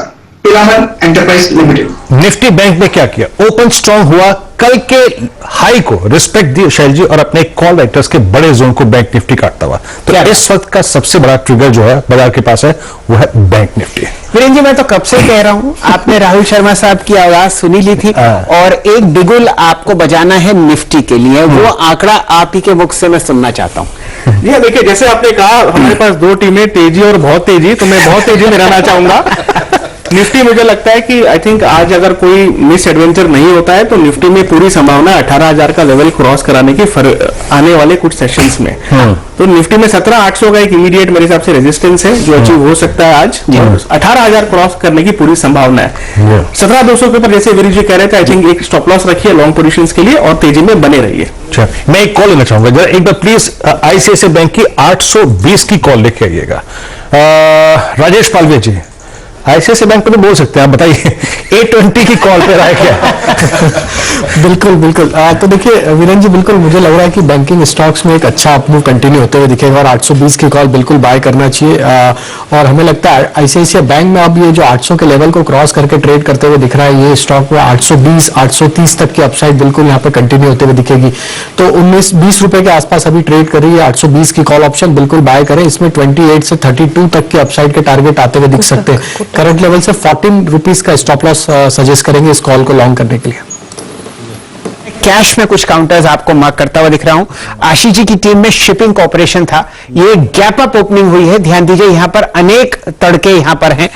तीसरी तिमाही के नतीजे में प्रॉफिट आफ्टर टैक्स 137% बढ़ा था 312। इसको स्क्रीन पर ले आइए और देखिए क्या ताबड़तोड़ मोमेंटम में आपको ये 134-45 के आसपास ट्रेड करता हुआ दिख रहा है। जोड़ते हैं राजेश पालविया साहब को। राजेश जी, क्या कीजिएगा एससीआई के साथ? तो शैल जी बिल्कुल देखिए मोमेंटम तो बना है स्टॉक्स में, और जिस तरीके से एससीआई में अब यहाँ पे गैप अप ओपनिंग के बाद एक बाइंग इंटरेस्ट बनते हुए दिख रहा है, हमें लगता है यहाँ पे 127 का स्टॉप लॉस रखे। स्टॉक में जो मोमेंटम बना है हमें लगता है ये जाना चाहिए करीब 139 से 142 की तरफ, तो 127 के स्टॉप लॉस से एससीआई में बाय करने की सलाह रहेगी। ट्रेड लखनऊ से लेते हैं मानस जी, गुड मॉर्निंग, बताइए आपका conviction trade. Good morning Virendra ji, good morning Shail ji. तो देखिए एचडीएफसी लाइफ मेरा ट्रेड है। एचडीएफसी लाइफ को मैंने इसलिए चूज किया है क्योंकि पिछले 4 दिनों से अगर आप देखें तो 620 के आसपास सपोर्ट ले रहा है, लेकिन आज के पैटर्न सजेस्ट करते हैं कि एक ब्रेकआउट मूव आज दे सकता है, इसलिए यहाँ पर करंट लेवल्स पे खरीदारी करिए 624 के स्टॉप लॉस से, और कम से कम स्टॉक अपने 20 डे मूविंग एवरेज को टेस्ट करने की कोशिश करेगा, तो जो मेरा टारगेट है वो 650 का रहेगा। तो देखिए 650 के टारगेट के लिए एचडीएफसी लाइफ पर राय तेजी की साफ है। हमारे साथ रचना वैद भी हैं और साथ ही साथ अमित सेठ भी।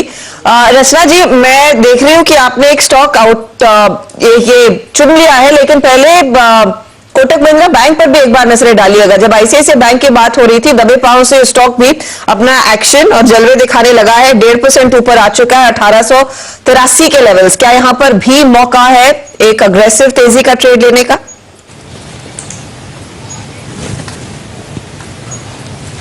जी, ये काउंटर जब तक 1880 के ऊपर बना रहेगा तब तक इसकी स्ट्रेंथ बरकरार रहेगी, और इसमें ऊपर वाली साइड पे this can go towards 1900 and 1910।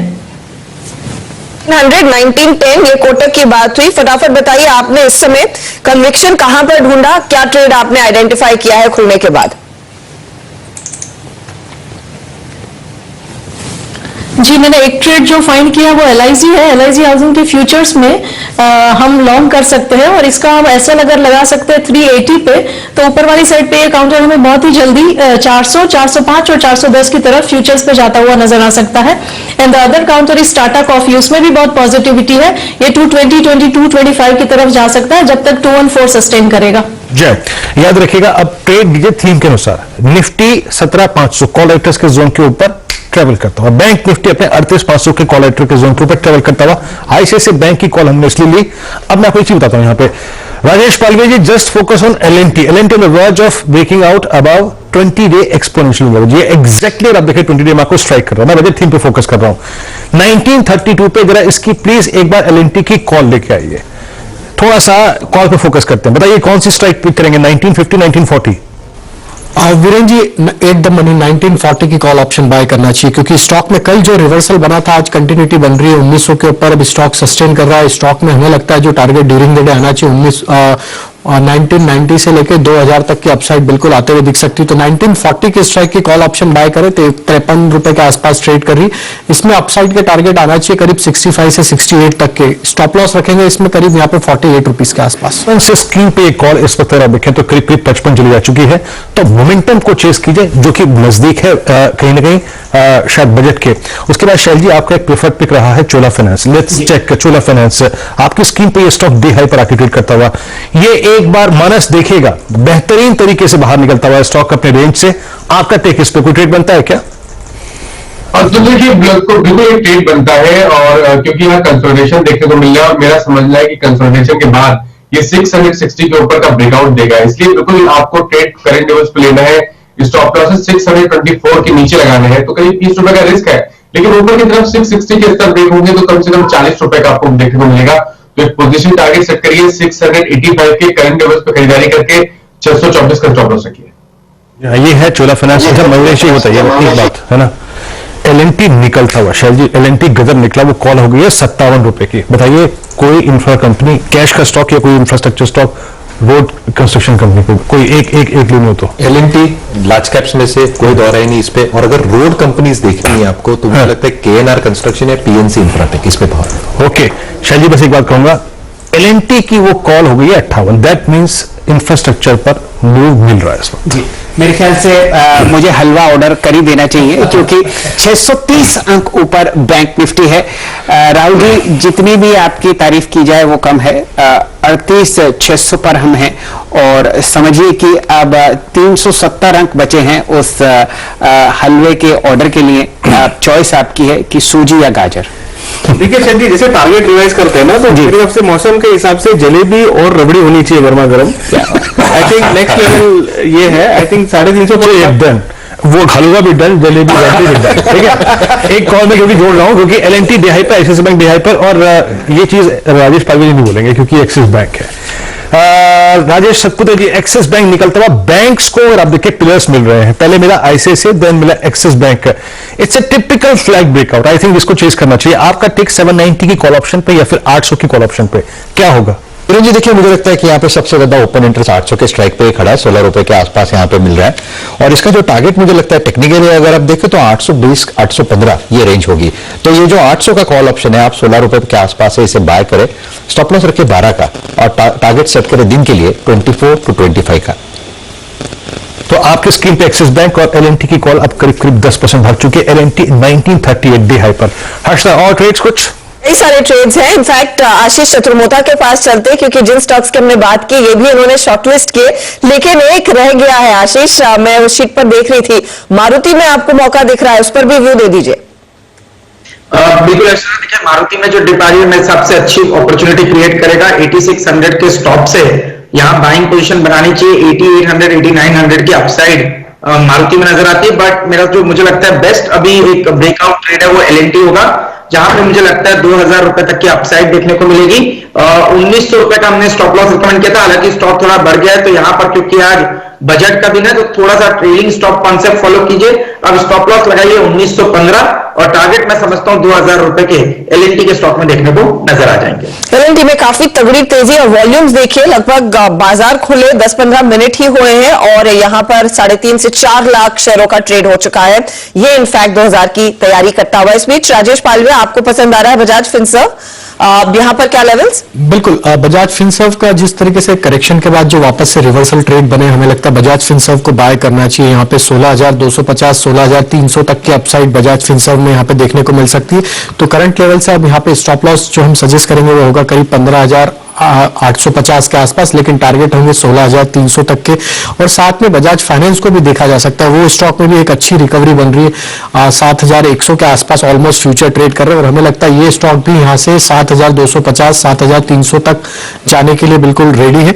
तो ये स्टॉक को बाय करें 7,030 के स्टॉप लॉस से। तो बजाज फाइनेंस और फिनसर्व दोनों पर ही नजरें। और financials of course four front पर। हम बैंकिंग शेयरों की बात कर रहे थे, लेकिन इन एनबीएफसीज को भी भूलना नहीं चाहिए। और कल ही बर्नस्टीन की 9,000 का टारगेट बजाज फाइनेंस पर आया, तो जोश में तो है ही काउंट। अमित सेठ भी तैयार है अपने ट्रेड्स को लेकर। अमित बताइए, निफ्टी बैंक इस समय 600.2 पर, तो क्या बैंकिंग काउंटर्स पर ही दिलाया है या फिर कुछ और निकाला आपने? Definitely Harshita ma'am, axis bank में हमने काफी स्ट्रेंथ देखी है, लेकिन उस पर ऑलरेडी डिस्कशन हो गई। तो मैं चूज करना चाहूंगा एचडीएफसी बैंक। एचडीएफसी बैंक में देखेंगे तो एक फॉलोइंग ट्रेंड का ब्रेकआउट हो रहा है। अभी इसका करेंटली प्राइस है 1505 का, स्टॉप लॉस रखूंगा 1490 का और मेरा टारगेट रहेगा 1535 का। ये राय आपके सामने आती हुई दिख रही है फिलहाल बजाज फिनसर्व पर। वीरेंद्र जी, हम लोगों ने कल एल&टी पर खासा मोमेंटम देखा था और इंफ्रास्ट्रक्चर पैक जो है वो आपको दोबारा निकलता हुआ दिख रहा है। आप एल&टी पर जिक्र कर चुके हैं। आईआरबी इंफ्रा देखिए 260 को पार करता हुआ, और एक छोटा मंजिला खिलाड़ी जो कि रोड्स बनाता है, जो कि आपको कंस्ट्रक्शन करता हुआ दिखता है बड़े बड़े डैम्स का, वो है एनसीसी। डायरेक्टर साहब लेके आइए स्क्रीन पर 77.45 रुपए। और अगर आप वॉल्यूम देखें तो ये काउंटर अभी 18.5 लाख शेयर ट्रेड कर चुका है। मयूरेश जी, आप कुछ टिप्पणी एनसीसी पर करना चाहेंगे? बिल्कुल, जैसे आपने कहा शैलजी, आई थिंक ऑर्डर बुक काफी तगड़ी है एनसीसी की, जो एग्जीक्यूशन है वो अच्छा हो रहा है, इसलिए वर्किंग कैपिटल के रिक्वायरमेंट्स इनके कम होते जा रहे हैं, लेवरेज कम होते जा रहे हैं, जिसकी वजह से EBITDA मार्जिन में जो सुधार देखने मिलेगा 11 से 12% की range, I think that should play out very effectively. और ऑर्डर फ्लो जैसे आते रहेंगे, मुझे लगता है रेवेन्यू विजिबिलिटी बढ़ती जाएगी। तो सारे फैक्टर्स मुझे लगता है इनसे फेवर में। 78.25 आपके सामने। वीरेंद्र जी, बिल्स इसके सामने जो है वो 200 डीएमए पे है, जो लगभग 69 रुपए पर है। यहाँ पर एक टेक्निकल व्यू ले लेते हैं मानस जायसवाल साहब से। मानस जी, आप कुछ टिप्पणी एनसीसी पर करना चाहेंगे? देखिए, बेहतरीन स्टॉक स्ट्रक्चर है शॉर्ट टर्म के लिए, क्योंकि यहाँ पर स्टॉक ने अपने 200 दिनों के मूविंग एवरेज को रीगेन कर लिया है। सबसे पॉइंट ये है शायद कि 76 रुपए 77 रुपए का जो हैंडल था, एक बड़ा हैंडल था, स्टॉक ने उसको ब्रीच किया है। तो मेरा समझना है कि यहाँ पर करीब करीब 82 रुपीज तक के स्तर देखने को मिलेंगे। एक इनवर्स हॉरिजॉन्टल पैटर्न जैसा एक पैटर्न बन रहा है चार्ट पे। तो मेरा समझना है कि 80 रुपए के ऊपर तो आपको करीब 5-6 रुपए का आपको फौरन देखने को मिलेगा। इसलिए करंट लेवल्स पे भी खरीदारी करने की राय रहेगी। 74 के स्टॉप लॉस खरीदारी करिए 85 रुपए के टारगेट के लिए। वीरेंद्र जी, यहाँ पर आपके सामने 23,25,000 शेयर ट्रेड हो चुके हैं और यहाँ पर कल का एवरेज था 38 लाख। तो आप समझिए कि 2/3 या 3/4 वॉल्यूम आपके सामने ऑलरेडी 9:33 पर एनसीसी पर आ चुके हैं। सारे के सारे आप देखिए जो इंफ्रास्ट्रक्चर स्पेसेस हैं वो आपको हरे निशान में खनकते हुए दिख रहे हैं। केएनआर कंस्ट्रक्शन दिन के उच्चतम लेवल पर है, आईआरबी इंफ्रा, एलएनटी और एनसीसी। वीरेंद्र, एनसीसी का जो जिक्र शैल जी कर रहे हैं, याद रखिएगा इट्स मोमेंटम, बजट मोमेंटम। और याद रखिएगा ये स्टॉक अपने 9 जुलाई 2021 यानी लगभग 7 महीने की स्लोपिंग डाउनवर्ड चैनल को काटता हुआ टेक्निकली डिफाइन कर दिया मैंने। लेकिन याद रखिएगा जरा निफ्टी बैंक लेके आइए आप स्क्रीन पर। और हम कैसे अप्रोच कर रहे थे कि इट्स बाय 38,200 के ऊपर 397 मिला, 560 मिला। अब याद रखिएगा जिस लेवल पर नजर रखनी है आपको 790, क्योंकि बैंक निफ्टी को वो पिलर्स मिलते हुए पहले आया एक्सिस, फिर आया आईसीआईसीआई बैंक, अब इंडसइंड बैंक, अब कोटक महिंद्रा बैंक, जो कि अगर आप देखें नंबर्स के बाद थोड़ा सा डिप हुआ था, वो एग्जैक्टली थ्रस्ट जनरेट करता हुआ। Let's check IndusInd bank. आपकी स्क्रीन पर आप देखें तो करीब करीब 902 पे ट्रेड कर रहा है। लेकिन इतना क्लियर कट चार्ट नहीं है, क्योंकि कल की अगर आप देखें हायर शेडो, कल का हाई जो है अभी भी इसको ट्रबल करेगा। छोड़ते हैं, स्किप करते हैं। Let's bring Bajaj finance. आपकी स्क्रीन पे एनबीएफसी में एक मूव मिल रहा है, चाहे वो हाउसिंग फाइनेंस कंपनीज हो, चाहे अगर आप देखें तो गोल्ड फाइनेंस कंपनीज हो, पूरे के पूरे चंक में इस पुल बैक को कैसे खेलें। Rajesh Palve ji, Bajaj Finance on the pull back mode. देखिए अर्निंग्स में कोई दिक्कत नहीं थी, लेकिन आज बजट का दिन है। बजाज फाइनेंस के अगर पुल बैक को खेलना है मुझे तो मैं कैसे खेलूं। 7200 की कॉल पे आपका टेक क्या है और 7200 के आसपास इसका फॉलिंग 20 में प्लेस्ड है। आप कैसे अप्रोच करेंगे इस स्टॉक को ओवरसोल्ड ट्रैजेक्टरी से अगर आप देखिए ऊपर निकल के आता हुआ, और अभी तक अपना पोस्ट अर्निंग जो करेक्शन था उसका 20% भी आप देखें पुल बैक नहीं दिया इस स्टॉक में। तो बिल्कुल वीरेंद्र जी, देखिए बजाज फिनसर्व और बजाज फाइनेंस दोनों पे अभी हमने बाय करने की सलाह दी, और जिस तरीके से स्टॉक में मोमेंटम बना है 7,250 से 7,300 तक के अपसाइड के टारगेट हमें लगता है इस स्टॉक में देखने को मिल सकते हैं। स्टॉक एक करेक्शन के बाद काफी अच्छा रिवर्सल बनाते हुए दिख रहा है। 7,300 की कॉल ऑप्शन बाय करने की सलाह रहेगी यहाँ पे इस मोमेंटम को चेस करने के लिए। फ्यूचर पे तो ऑलरेडी हमने बाय ऑलरेडी इनिशिएट किया 7,030 के स्टॉप लॉस से। अब यहाँ पे 7,300 की कॉल ऑप्शन 203 रुपए के आसपास अभी ट्रेड करें, ये बाय करें। हमें लगता है इस ऑप्शन के टारगेट आना चाहिए करीब 240 रुपए तक के, स्टॉप लॉस रखे करीब 180 के आसपास। तो बजाज फाइनेंस पे भी बाय करें और बजाज फिनसर्व में भी हमें लगता है काफी अच्छा मोमेंटम यहां से बनते हुए दिखेगा। एक नजर जरा दोनों इंडिसेस पर डाल लेते हैं। आज जो राहुल शर्मा साहब ने सुबह नाश्ता किया था उसको भी हम लोग कुछ समय में चर्चा करते हुए दिखेंगे। 760 अंक की तेजी बैंक निफ्टी में, और ये आपको बाजार खुलने से पहले कहा गया था कि यहां पर 1000 पॉइंट आपको जुड़ते हुए दिखेंगे। 38,703। और शर्मा साहब इतने बुलिश हैं कि उन्होंने अपना जो निफ्टी का टारगेट है वो रिन्यू कर दिया है, और ये उन्हीं के मुखमंडल से सुनते हैं। जी देखिए, इंस्पिरेशन वीरेंद्र जी है। एक लेवल बताया था 17,565। ये लेवल अगर निकलता है तो देखिए गोरो की बहुत शॉर्ट पोजीशन है जी। ये शॉर्ट कवरिंग एक ट्रिगर हो सकती है लेवल के ऊपर, और मेरा ये मानना है कि अब जो हमें 200 पॉइंट निफ्टी प्लस में दिखाई दे रहा है, हो सकता है आज निफ्टी 500 पॉइंट भी प्लस हो जाए। बिल्कुल, मैं ओवरली बुलिश नहीं कहना चाहता हूं, लेकिन शॉर्ट कवरिंग का एक बहुत बड़ा रीजन है यहां पर मार्केट के पास। बैंक निफ्टी हम ऑलरेडी 300 पॉइंट प्रॉफिट में है, इसको राइड करे। मेरे हिसाब से 39,000 क्रॉस करने की पूरी संभावना है आज, और निफ्टी में मेरे हिसाब से यहां पर एक ब्रेकआउट होने को है जी। आज राहुल जी ने एक और कसम खाई है कि निफ्टी और बैंक निफ्टी के अलावा ये किसी चीज पर भी टिप्पणी करेंगे नहीं। तो इंडिविजुअल स्टॉक्स हम पूछ नहीं सकते, लेकिन ऐसा करते हैं आशीष चतुर्मोता साहब को जोड़ लेते हैं। एक बात मैं शैल जी पे ऐड करना चाहूंगा कि बहुत सारे शॉर्ट्स के स्टॉप लॉसेस जो होते हैं वो 20 डे में प्लेस्ड होते हैं, लॉन्ग के भी और शॉर्ट के भी जी। वो लेवल है 565, वो निकला तो बहुत सारे स्टॉप लॉसेस शॉर्ट्स के ट्रिगर होंगे। चलिए, तो सिर्फ 30 ही पॉइंट तो बचे हैं, और तब तक ऐसा करते हैं विकास खेमानी साहब का स्वागत करते हैं। आप कार्नेलियन कैपिटल एडवाइजर्स के बहुत ही जानी मानी पीएमएस स्कीम चलाते हैं बाजार में। बहुत ही मजबूत पकड़ स्टॉक पिकिंग पर आपने रखी है पिछले 3 दशकों में। नमस्कार खेमानी साहब, स्वागत है आपका। बताइए कुछ ऐसे काउंटर्स, कुछ ऐसे स्टॉक्स जहां पर आप आज नजर गड़ाए हुए बैठे हैं बजट से पहले। बहुत ही जबरदस्त मोमेंटम में बाजार खुलता हुआ, गैप अप और बढ़िया शॉर्ट कवरिंग होती हुई। जो बाजार में जो शॉर्ट कवरिंग और बजट जो आपको गैप अप दिखा है, इसका कारण मुझे लगता है जो यूएस में रिकवरी आई है वो ज्यादा है, जबकि बजट तो अभी आएगा तो बजट का उसका देखने को, बजट का मैं इसको रीजन नहीं बताऊंगा।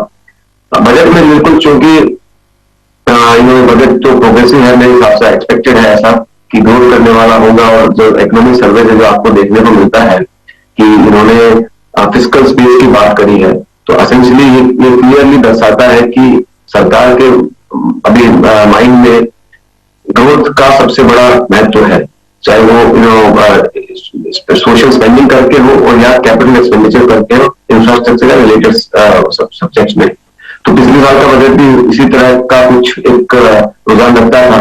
मेरा ऐसा मानना है इस बार का बजट भी उन्हीं सब बातों को रुझान करते हुए आगे बढ़ाएगा। टैक्स बॉयलेंसी की कलेक्शन जो है काफी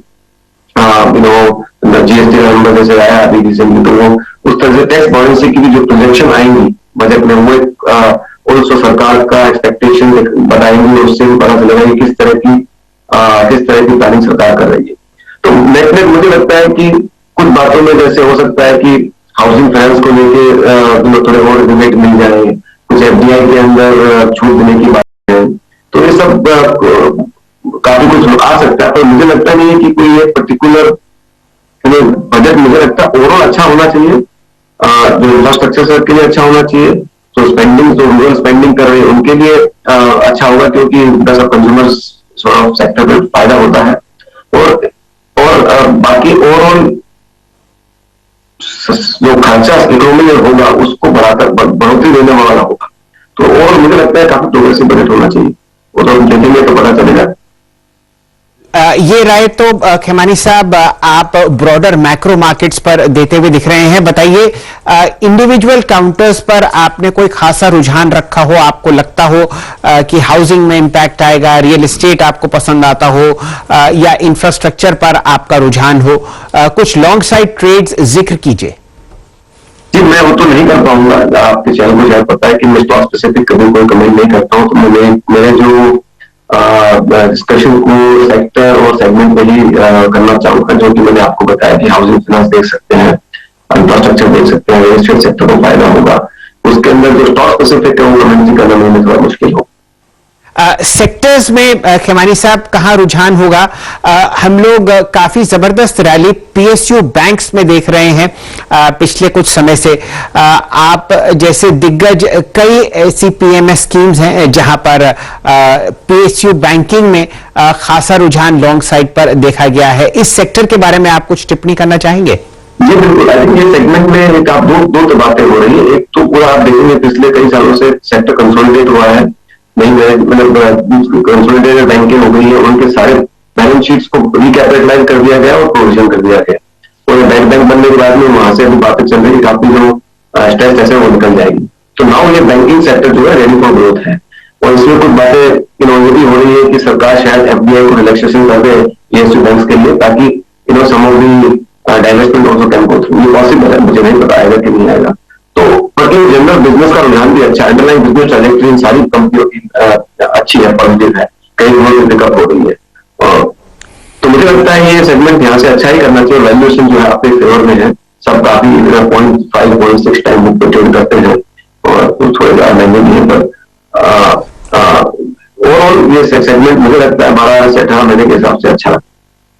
चलिए विकास जी, बहुत बहुत शुक्रिया, आपने संक्षेप में अपना व्यू, आपकी बजट एक्सपेक्टेशन रखी, बहुत बहुत शुक्रिया। आपसे फिर से जुड़ेंगे, लेकिन इस बीच अगर आप देखें रियल एस्टेट पर फोकस कीजिए। आपकी स्कीम पे बजट थीम अगर आप देखें रिएक्ट कर रही है, नॉन बजट थीम जो है वो इतना स्ट्रॉन्ग नहीं मूव कर रही है। अभी तक आईटी स्टॉक्स बैकफुट पे हैं। एक बार जरा Manas ji, overall realty cluster of moving average से ऐसी खूबसूरत तरीके से निकला है कि पूछिए मत। मैं शायद डिले हो गया इस ट्रेड पे 3-4 रुपए, लेकिन एट 939 आपका टेक क्या हुआ इस पर?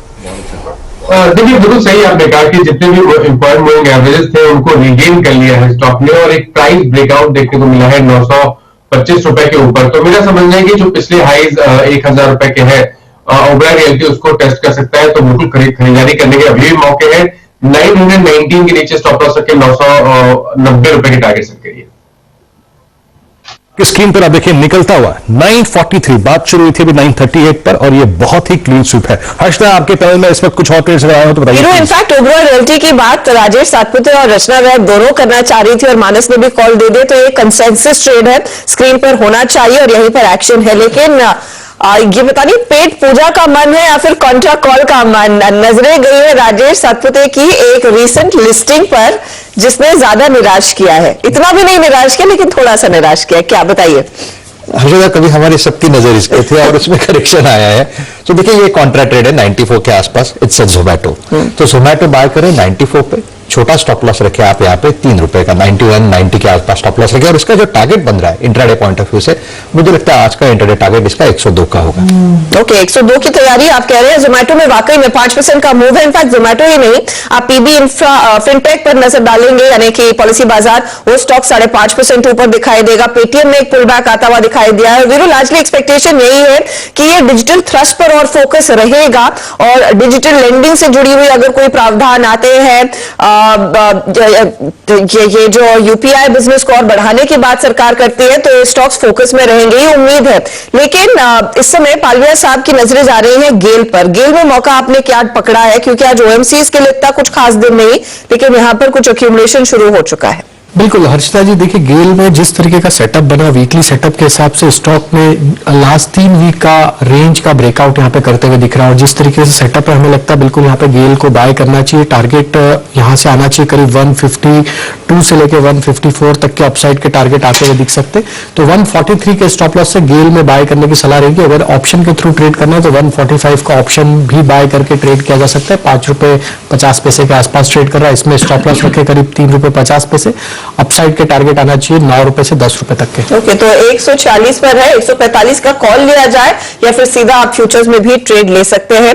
ब्रिटानिया पर ध्यान रखिएगा, यहां पर वॉल्यूम पिकअप देखने को मिला है, और क्योंकि इस बजट में कंजम्पशन को बूस्ट करने पर ज्यादा फोकस रहेगा, रूरल थीम से जुड़ा हुआ बजट होगा, किसानों से जुड़ा हुआ बजट होगा, तो उसका एक रिपल इफेक्ट, जो हम कहते हैं सीधा असर किस पर बनेगा, ये एफएमसीजी कंपनियां, ये टू व्हीलर मैन्युफैक्चरर्स। आशीष बेहती, ब्रिटानिया इस समय 3% ऊपर है, फ्यूचर्स में 3.5% की तेजी कैश में देखने को मिली है।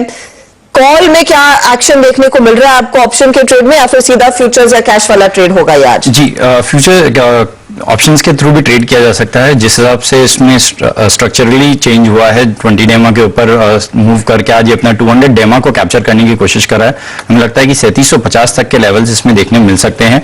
जो स्टॉप लॉस मेंटेन करना है, अगर मैं कैश में ट्रेड कर रहा है तो 3600 का स्टॉप लॉस लगाकर ट्रेड कर सकते हैं। 3600 पे काफी कॉल राइटर्स ट्रैप है जो अपनी पोजीशंस क्लोज कर रहे हैं, तो यहाँ से एक फ्रेश मूव देखने मिल सकता है।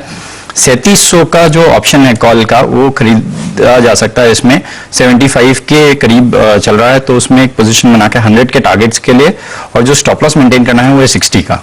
ओके, आपके स्क्रीन पे याद रखिएगा जो ट्रेड्स हमने लिए, पहले आईसीआईसीआई बैंक हो गया, उसके बाद जरा ओबेरॉय रियल्टी को लेकर, ये वो ट्रेड अभी हमने लिया कितने पे, करीब 939 पे, नाउ ट्रेडिंग एट 958। एक स्विंग बहुत स्ट्रांग मिला आपको। अच्छा याद रखिएगा, एफएमसीजी अपनी तरफ बहुत वॉल्यूम्स खींच रहा है। बजट की थीम रूरल बजट भी हो सकती है। Dabur at day high, Harshada ने ब्रिटानिया का जिक्र किया एट डे हाई, और एक प्री बजट और एक पोस्ट बजट थीम भी चलती हुई, यूएसएल और यूबीएल, ये भी डे हाई पर है। इसमें से कोई यूएसएल के गुरु जी नंबर बहुत बढ़िया आए थे, number balance sheet net debt free हो गई है, वॉल्यूम ग्रोथ जबरदस्त है, प्रीमियम प्रोडक्ट्स सबके बिक रहे हैं, तो ये लगता है यूएसएल पे फोकस रख सकते हैं। आप देखिए जितना विश्वास हमारे वीरेंद्र जी को इन दोनों कंपनीज पर है, उतना निफ्टी और बैंक निफ्टी पर नहीं है। लेकिन वाकई एफएमसीजी की तरफ वॉल्यूम खींचता हुआ। राजेश पालविया जी, डाबर पे एक जरा अपना टेक दीजिएगा, और इस पेज निफ्टी डे हाई याद रखिए किसिंग डिस्टेंस है उस क्रिटिकल लेवल से 17,565, 20 डे एक्सपोनेंशियल मूविंग एवरेज, और बैंक निफ्टी अब 38,713 पर। याद रखिएगा बैंक निफ्टी सारे एवरेजेस के ऊपर ऑलरेडी ट्रेड कर रहा है। राजेश पालविया, डाबर पे आपका टेक प्लीज। बिल्कुल वीरेंद्र जी, देखिए रिवर्सल तो बना है स्टॉक में करेक्शन के बाद। पिछले 2-3 दिन से देखें तो स्टॉक एक रिकवरी का ट्रेड यहाँ पे दिखाता हुआ दिख रहा है। हमें लगता है कि आज के लिए इसमें 545 काफी इंपॉर्टेंट लेवल है, ऑलमोस्ट उसके आसपास ट्रेड कर रहा है। अगर ये इसके ऊपर ट्रेड करने लगेगा तो ये स्टॉक में फिर 560 तक की भी अपसाइड बनते हुए दिखेगी। तो जैसे ब्रिटानिया, डाबर, HUL, ये सारे स्टॉक्स में बिल्कुल एक रिवर्सल का ट्रेड बन रहा है, और हमें लगता है कि ड्यूरिंग द डे ये स्टॉक अच्छा करते हुए दिखेंगे। तो 555, 560 के टारगेट के लिए डाबर बाय किया जा सकता है, 538 का स्टॉप लॉस रख के। आपको जरा निफ्टी का हीट मैप दिखाते हैं और समझिए कि अब एक डबल सेंचुरी आपको निफ्टी पर लगती हुई दिख रही है और खिलाड़ी वीरेन जी जो आपको सुबह तेजी में जुड़ते हुए दिख रहे थे उसमें कुछ हस्तांतरण होता हुआ दिख रहा है। देखिए बैंक्स, और आपको कितने बैंक्स पहली लाइन में दिख रहे हैं, आईसीआईसीआई, एक्सिस, कोटक, आपको इंडसइंड बैंक भी, साथ ही साथ आपके सामने जो फाइनेंशियल सर्विसेज कंपनीज हैं वो आपको तेजी में चहकती हुई दिखेंगी। एचडीएफसी लाइफ पर आपको मानस जायसवाल साहब और प्रकाश गाबा साहब ने एक लॉन्ग कॉल दी। दूसरे लेवल पर आएंगे तो आपको 3 दिग्गज हैवीवेट्स इंडेक्स के दिखेंगे, इंफोसिस, एलएनटी और एचडीएफसी बैंक। तीसरी रो में आपके सामने सजा हुआ है हिंदुस्तान यूनिलीवर, ये भी एक इंडेक्स हैवीवेट है, और आपके सामने बजाज फाइनेंस जो कि एक बहुत ही हाई बीटा काउंटर है, यहां पर आपको खासा मूव आता हुआ दिख रहा है। रिलायंस इंडस्ट्रीज अभी भी 0.7% ऊपर है, ये इंडेक्स का हेवीएस्ट वेटेड काउंटर है, ये आपको ऊपरी सतह पर बढ़ता हुआ दिखेगा, लेकिन अब एफएमसीजी आपको काउंटर्स मदद करते हुए दिखेंगे, इसीलिए ब्रिटानिया टॉप गेनर 4.25% ऊपर, एशियन पेंट्स में 0.6% की वृद्धि, हिंदुस्तान यूनिलीवर और नेस्ले 1% ऊपर हैं। तो आप देखिए नए खिलाड़ी वीरेन जी इस तेजी में जुड़ते हुए दिख रहे हैं, पूरा का पूरा टेक स्पेस तेजी में दहकता हुआ, और मेरे ख्याल से कोई भी आपको हल्की सी जो मुनाफा वसूली आईओसी और ओएनजीसी में हो रही है परेशान होता हुआ नहीं दिखेगा। ये आपने उबाल देखा है ओएनजीसी में, जो कि बाजार थोड़ा मुनाफा वापस लेता हुआ बीपीसीएल नतीजों के बाद, और टाटा मोटर्स जरूर एक चिंता का विषय है। यहां पर हम लोगों ने एक बहुत ही शानदार लॉन्ग ट्रेड देखा था कल के सत्र में, लेकिन फिलहाल 200 पॉइंट की आप समझिए आधे घंटे में निफ्टी में वीरेन जी बहुत बढ़िया मूव आता हुआ दिख रहा है। और जो इंफ्रास्ट्रक्चर स्पेस हम लोग ट्रैक कर रहे हैं उसमें आपको नए खिलाड़ी जुड़ते हुए दिख रहे हैं। जी हाँ, ये देखिए, ये हमारे डायरेक्टर साहब ने आप ये सही काम किया, अपनी तरफ से एक बुल रन दिखा दिया है। ये मेरे ख्याल से एक व्हाट्सएप राहुल शर्मा साहब ने भेजा होगा पीसीआर में कि भाई ये दिखा दो। जी और देखिए अभी सुबह कितने खूबसूरत ट्रेड मिले। एलएनटी का पहला कॉल सीएनबीसी आवाज का 55 का 62 आ गया, ओवरऑल एलएनटी का ट्रेड आपने लिया, हर्षदा ने भी ब्रिटानिया पकड़ा। उसके बाद देखिए इंफ्रास्ट्रक्चर थीम की शैली बात कर रहे हैं आप, सीमेंट को इसी में इंक्लूड करके बात कीजिएगा हमेशा। UltraTech cement at day high. और एक और चीज, एसबीआई को अब बात करने का वक्त आ गया है। एक बार राजेश पालवे जी एसबीआई की 550 की कॉल देखिएगा, आप कैसे अप्रोच करेंगे SBI at all time high. तो वीरेन जी देखिए नो डाउट एसबीआई में तो यहाँ पे लॉन्ग साइड का ही ट्रेड रखना है। जिस तरीके से लीडरशिप बनते हुए दिख रही है पीएसयू बैंक में, एसबीआई को बिल्कुल बाय करना चाहिए। 550 का कॉल ऑप्शन लिया जा सकता है। हमें लगता है जिस तरीके के सेटअप एसबीआई के बने, ये स्टॉक में अपसाइड के टारगेट तो हमें लगता है 570 580 तक बिल्कुल आते हुए दिख सकते हैं। 550 की कॉल ऑप्शन 20 रुपए 50 पैसे के आसपास अभी ट्रेड करी, बिल्कुल बाय किया जा सकता है। 17 रुपए का स्टॉप लॉस, छोटा ही स्टॉप लॉस रखेंगे। अपसाइड के target intraday point of view से आना चाहिए 26 रुपए से 28 रुपए तक के। तो एसबीआई 550 की कॉल बिल्कुल बाय की जा सकती है। एक बहुत ही बढ़िया व्यू आपको ब्रॉडर मार्केट्स पर और खासकर पीएसयू बास्केट पर देते हुए दिखेंगे। प्रशांत जैन साहब आप हमारे साथ जुड़ चुके हैं, एग्जीक्यूटिव डायरेक्टर और चीफ इन्वेस्टमेंट ऑफिसर हैं आप एचडीएफसी एसेट मैनेजमेंट कंपनी के, और पिछले 3 दशकों से बहुत ही मजबूत पकड़ आप रखते हैं पूरे के पूरे कॉर्पोरेट इंडिया पर। जैन साहब नमस्कार, स्वागत है आपका, नववर्ष की शुभकामनाएं। और मेरे ख्याल से आज आप वाकई बहुत खुश होंगे। इंडिविजुअल बैंक्स पर, खासकर पीएसयू बैंक्स पर आप टिप्पणी नहीं करेंगे, लेकिन जितने हेवीएस्ट वेट आपके पीएसयूज में है शायद ही किसी एएमसी के हों। कैसा लग रहा है आपको आज इस जबरदस्त मोमेंटम का जो कि हम पीएसयू बैंक्स में ट्रैक कर रहे हैं? कुछ दिनों से हम देख रहे हैं कि जो कोर सेक्टर्स थे इकोनॉमी के, चाहे वो बैंक्स के हों या वो केपेक्स के हों, इंजीनियरिंग के हों, एनर्जी के स्टॉक्स में, ये सभी अच्छा कर रहे हैं। इंडिया में कॉर्पोरेट जो एनपीए साइकिल था वो समाप्त हो चुका है, और हम आशा करते हैं कि प्राइवेट और इंडस्ट्रियल केपेक्स, इंफ्रा केपेक्स, इसमें ग्रोथ बढ़ेगी। तो इसलिए पीएसयूज भी अच्छा कर रहे हैं, क्योंकि ये इनका अधिकांश जो वेटेज है वो इकोनॉमी के कोर सेक्टर्स में है। तो जब इकोनॉमी अच्छा करती है, पीएसयूज का अच्छा करना एक तरह से स्वाभाविक है। और दूसरी बात यह है कि जो पहले एक ईटीएफ्स के तहत इसका डाइवेस्टमेंट होता था, वो अब नहीं हो रहा है, तो वो भी इन स्टॉक्स के लिए अच्छा है। और अंत में जो स्ट्रेटेजिक डाइवर्समेंट का फेज चल रहा है, तो जैसे जैसे उसमें प्रगति होगी वो भी मेरे ख्याल से स्टॉक्स के लिए ठीक रहेगा। जी प्रशांत जी, कौन से दो ऐसे अहम आंकड़े आप निर्मला जी के मुख से सुनना चाहते हैं जो बाजार को और हर्षित करे और भारतीय अर्थव्यवस्था को मजबूती की तरफ लेके जाएं? देखिए, मुख्य जो ध्यान रहेगा मेरे ख्याल से बाजार का वो रहेगा कि केपेक्स में सरकार का बजटरी एलोकेशन कितना बढ़ता है इंफ्रा केपेक्स में, और दूसरा मेरे ख्याल से फिस्कल डेफिसिट के नंबर पर बाजार का ध्यान केंद्रित रहेगा। आपके हिसाब से जैन साहब, फिस्कल डेफिसिट का कौन सा आंकड़ा है जिससे आप खुश रहेंगे प्रतिशत दर पर? मेरे ख्याल से देखिए, क्योंकि लॉकडाउन के तहत जो लो इनकम हाउस होल्ड्स थे खासतौर से शहरों में, उनकी इनकम पे काफी चोट पहुंची है, तो एक जरूरत है इस बजट में उनके लिए शायद कुछ करने की, और इंफ्रा का केपेक्स भी हमको कम नहीं करना है, तो वो भी एक जरूरत है, और साथ में हमको फिस्कल डेफिसिट भी मॉडरेट करना है। तो आई थिंक इसमें हम बहुत ज्यादा उम्मीद नहीं रख सकते मेरे हिसाब से कि इसमें बहुत तेजी से कमी आएगी, लेकिन मेरे ख्याल से अगर फिस्कल डेफिसिट थोड़ा भी कम होता है तो बाजार के लिए ठीक रहेगा। चलिए, इस बीच अगर आप देखें प्रशांत जी, ये थोड़ा सा एग्जैक्टली मैं एक जानना चाहूंगा आपसे एक थीम, हेल्थ पे अगर आप देखें काफी फोकस रहेगा। हालांकि अगर आप देखें पिछली बार जितनी जरूरत थी शायद वित्त मंत्री को इस बार इतनी जरूरत महसूस ना हो, पेंडेमिक एक्सपेंसेस शायद माइट भी थोड़े से कम हो, लेकिन इस स्पेस पे आपकी राय क्या है? इस स्पेस पे हॉस्पिटल स्टॉक्स में और डायग्नोस्टिक स्टॉक्स में, फार्मेसी स्टॉक्स में हमने काफी पैसा बनाया है, इस स्पेस पे आपका टेक क्या है सर? देखिए, मेरे ख्याल से ये एक अच्छा स्पेस है, लेकिन इसमें जो पी मल्टीपल्स है वो काफी बढ़े हुए हैं, और इसमें नया जो ये बिजनेस का नया मॉडल है जो इंटरनेट के या पोर्टल्स के द्वारा जो दवाइयां बेचते हैं, आई थिंक उसका भी प्रभाव इस स्पेस पर हमको ध्यान में रखना चाहिए।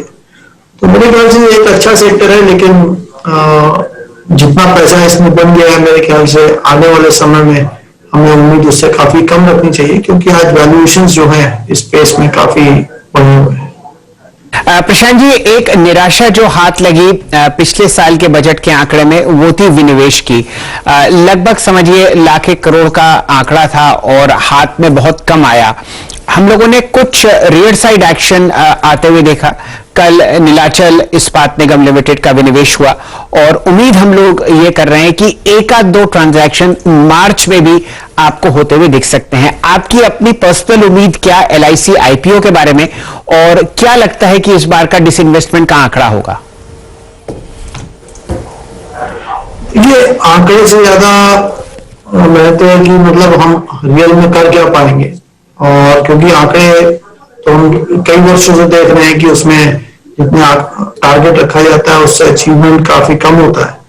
तो ये आपने एकदम सही बात कही कि टारगेट बहुत ज्यादा था, इस वर्ष कुछ ज्यादा उपलब्धि नहीं हुई है, लेकिन दीपक सेक्रेटरी ने अभी हाल फिलहाल में कहा है कि LIC का जो इशू है वो करंट ईयर में आने की उम्मीद है।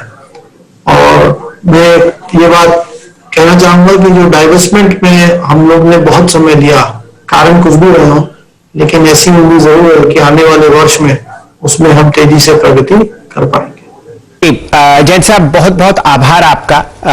इस अहम दिन आपने अपना समय निकाला और इतने सटीक विचार व्यक्त किए। मैं उम्मीद करता हूं कि आपके जो पोर्टफोलियोज हैं, जो वेटेड हैं PSU स्टॉक्स की तरफ, खासकर बैंकिंग थीम की तरफ, वहां पर आप सन 2022 में बहुत प्रगति देखेंगे। धन्यवाद आपका। चलिए, अब यहां पर वापस राहुल शर्मा साहब के ऊपर कैमरा केंद्रित करते हैं। साहब ने अपना जो निफ्टी का लेवल था आज के सत्र के लिए बढ़ा दिया है। राहुल जी। जी हाँ शैली, देखिए 17,565 का एक निफ्टी में लेवल है। मेरे हिसाब से ये लेवल अगर ब्रीच होता है, आई थिंक 20 पॉइंट ही दूर है हमें से, तो एक फ्रेश शॉर्ट कवरिंग रैली देखने को मिल सकती है, जहां पर 17,780 तक के लेवल, यानी कि तकरीबन 300 पॉइंट की रैली यहां पर और देखने को मिल सकती है निफ्टी के अंदर। और जो हम 500 पॉइंट की जो बात कर रहे थे वो काफी संभव होगा। तो आउटसाइड चांस है फिलहाल, आई थिंक ये लेवल निकलेगा तो एक फ्रेश शॉर्ट कवरिंग जरूर बनेगी। मेरे हिसाब से यहाँ पर जिनको तेजी करना है बाय कीजिए, यहाँ पर फ्यूचर्स ही ट्रेड कीजिए, यहाँ पे ऑप्शन में मत जाइए क्योंकि आईवी डिक्रीज होगी। फ्यूचर्स अभी 555 पर ट्रेड कर रहा है, इसे बाय कीजिए। स्टॉप लॉस लगाइए 100 पॉइंट का, यानी कि 450 का, और मुझे लगता है कि 780 तक के लेवल आपको निफ्टी में ऊपर में देखने को मिल सकते हैं। फ्यूचर्स में अगर आप नजर डालेंगे तो 17,560 आ चुका है और समझिए कि 140 करोड़ भारतीय लगे हुए हैं आज निफ्टी के साथ साथ। और जो हमारे कुछ विदेशी मित्र हैं पिछले पूरी जनवरी जिन्होंने 41,000 करोड़ की सेलिंग की है, वो अब कुछ पैसा शॉर्ट कवरिंग के जरिए खर्च होते हुए देखेंगे। वीरेंद्र जी अपना जी हाँ, बिल्कुल। उन्होंने कल अगर आप देखें इंडेक्स पे सब्सटेंशियल शॉर्ट कवर करे, नो डाउट, और स्टॉक फ्यूचर्स को शैली उन्होंने 2 दिन में एक्यूमुलेट भी किया है।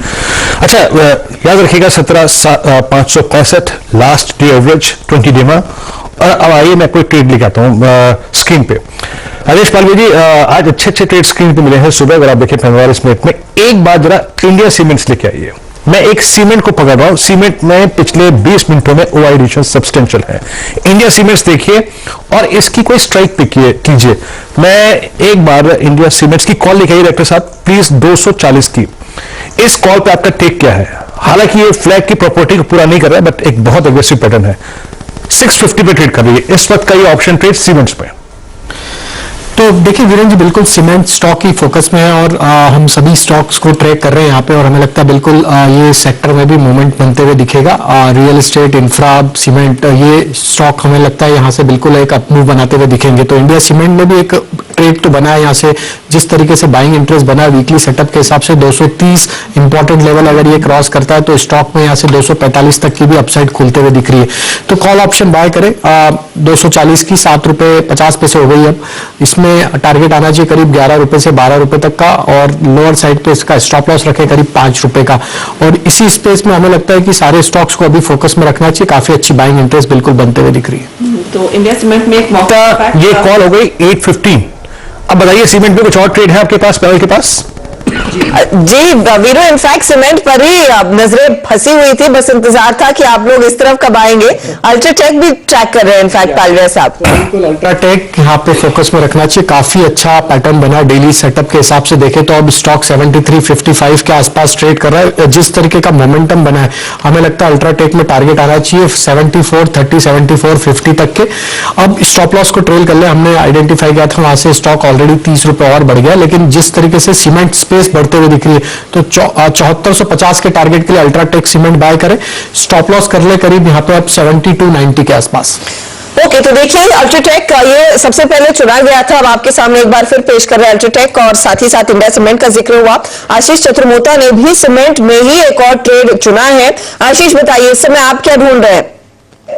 बिल्कुल अच्छा था, मेरे हिसाब से अंबुजा सीमेंट वीकली चार्ट पर एक ब्रेकआउट हो गया है। लास्ट वीक का हाई था 370, उसके ऊपर स्टॉक निकल चुका है। अपने इंट्राडे में जो हम एवरेजेस है उसके ऊपर इसको ट्रेड करते हुए देख रहे हैं, तो 368 के स्टॉप लॉस से यहाँ बाइंग पोजीशन बनानी चाहिए। 384 के लक्ष्य अंबुजा सीमेंट के स्टॉक में देखने को नजर आ सकते हैं। इस समय आता हुआ या तीसरा ट्रेड आता हुआ सीमेंट स्पेस का अंबुजा सीमेंट। तो अल्ट्राटेक, इंडिया और अंबुजा में तेजी का मौका। हाउसिंग पर थ्रस्ट होगा तो सीमेंट कंपनियां चलेंगी ही, इंफ्रास्ट्रक्चर में पैसा खर्च होगा तो सीमेंट कंपनियां चलेंगी ही। इस बीच कविता जैन के पास भी चलते, उन्होंने भी एक नया ट्रेड इस समय आइडेंटिफाई किया है। कविता जी बताइए क्या ध्यान में आया, क्या आप ट्रेड ले रही है इस समय?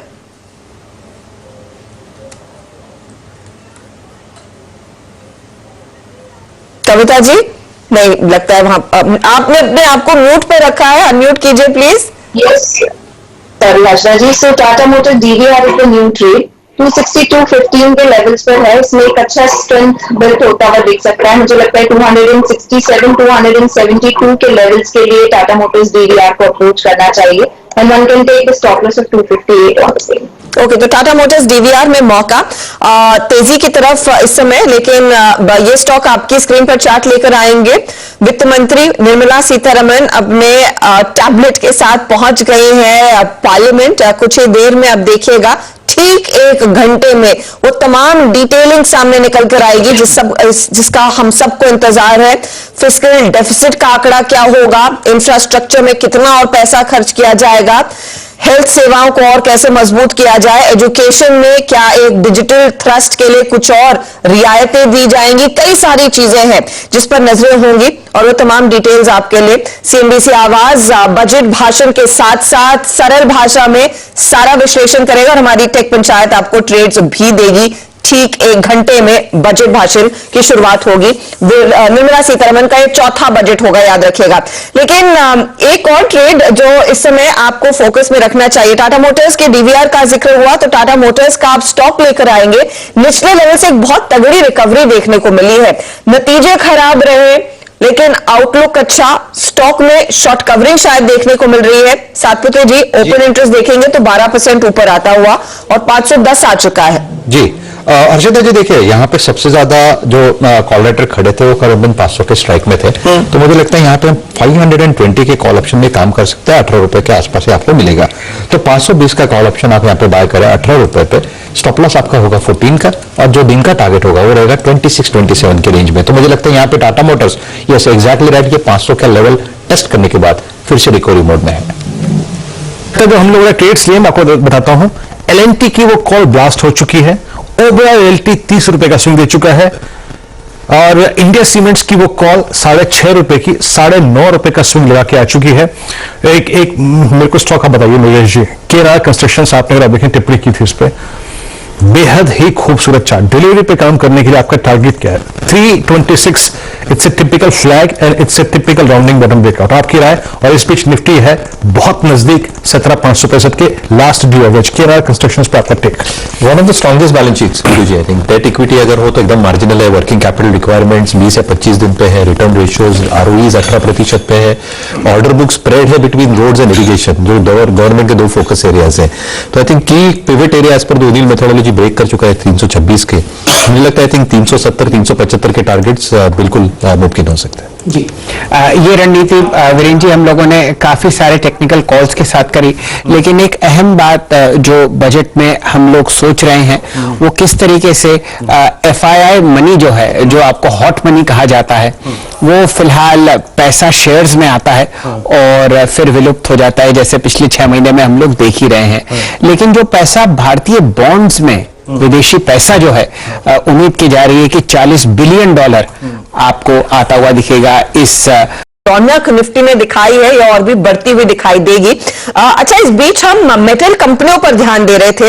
अब देखिएगा स्क्रीन पे जेएसडब्ल्यू स्टील में 1% से ज्यादा का इजाफा है। टाटा स्टील नेशनल लेवल से अपनी चाल को और मजबूत करता हुआ, जेएसपीएल जैसे ट्रेड्स है जो और भी मजबूत होते हुए दिखाई दिए हैं। तो पालवे साहब बताइए, मेटल्स में आपको इस समय क्या पसंद आ रहा है? क्या टाटा स्टील के साथ जाएंगे या फिर जेएसपीएल जेएसडब्ल्यू में कुछ अच्छा लग रहा है? तो ऐसे जी मैं टाटा स्टील के साथ जाना चाहूंगा। जिस तरीके से स्टॉक में पिछले 4-5 सेशन से देखें तो एक बेस फॉर्मेशन बनते हुए दिख रहा है और पूरे मेटल स्पेस में अब जो बाइंग बना है, हमें लगता है टाटा स्टील को यहाँ पे फोकस में रखना चाहिए। 1111 के आसपास स्टॉक ट्रेड कर रहा है। हमें लगता है यहाँ पे स्टॉप लॉस छोटा ही रखे, करीब 1090 के आसपास, और अपसाइड में हमें लगता है टाटा स्टील का जो मोमेंटम बना है ये चलना चाहिए करीब 1140-1150 की तरफ। तो टाटा स्टील बाय करने की सलाह रहेगी।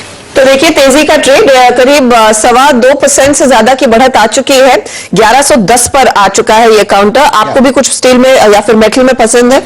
अच्छा देखिए, मुझे मेटल में हिंदाल्को पसंद है। अगर आप देखें ओवरऑल इसका स्ट्रक्चर तो यहाँ पे स्ट्रेंथ बनी हुई है और आज के लिए इंपॉर्टेंट होगा इसका लेवल 500 पे सबसे ज्यादा कॉल राइटर 500 के स्ट्राइक पे खड़े हैं, तो मैं ऑप्शंस के जरिए ट्रेड करूंगा। 520 का कॉल ऑप्शन करीबन 8.5 रुपए पे मिल रहा है, इसे आप बाय करें विद स्टॉप लॉस ऑफ 5।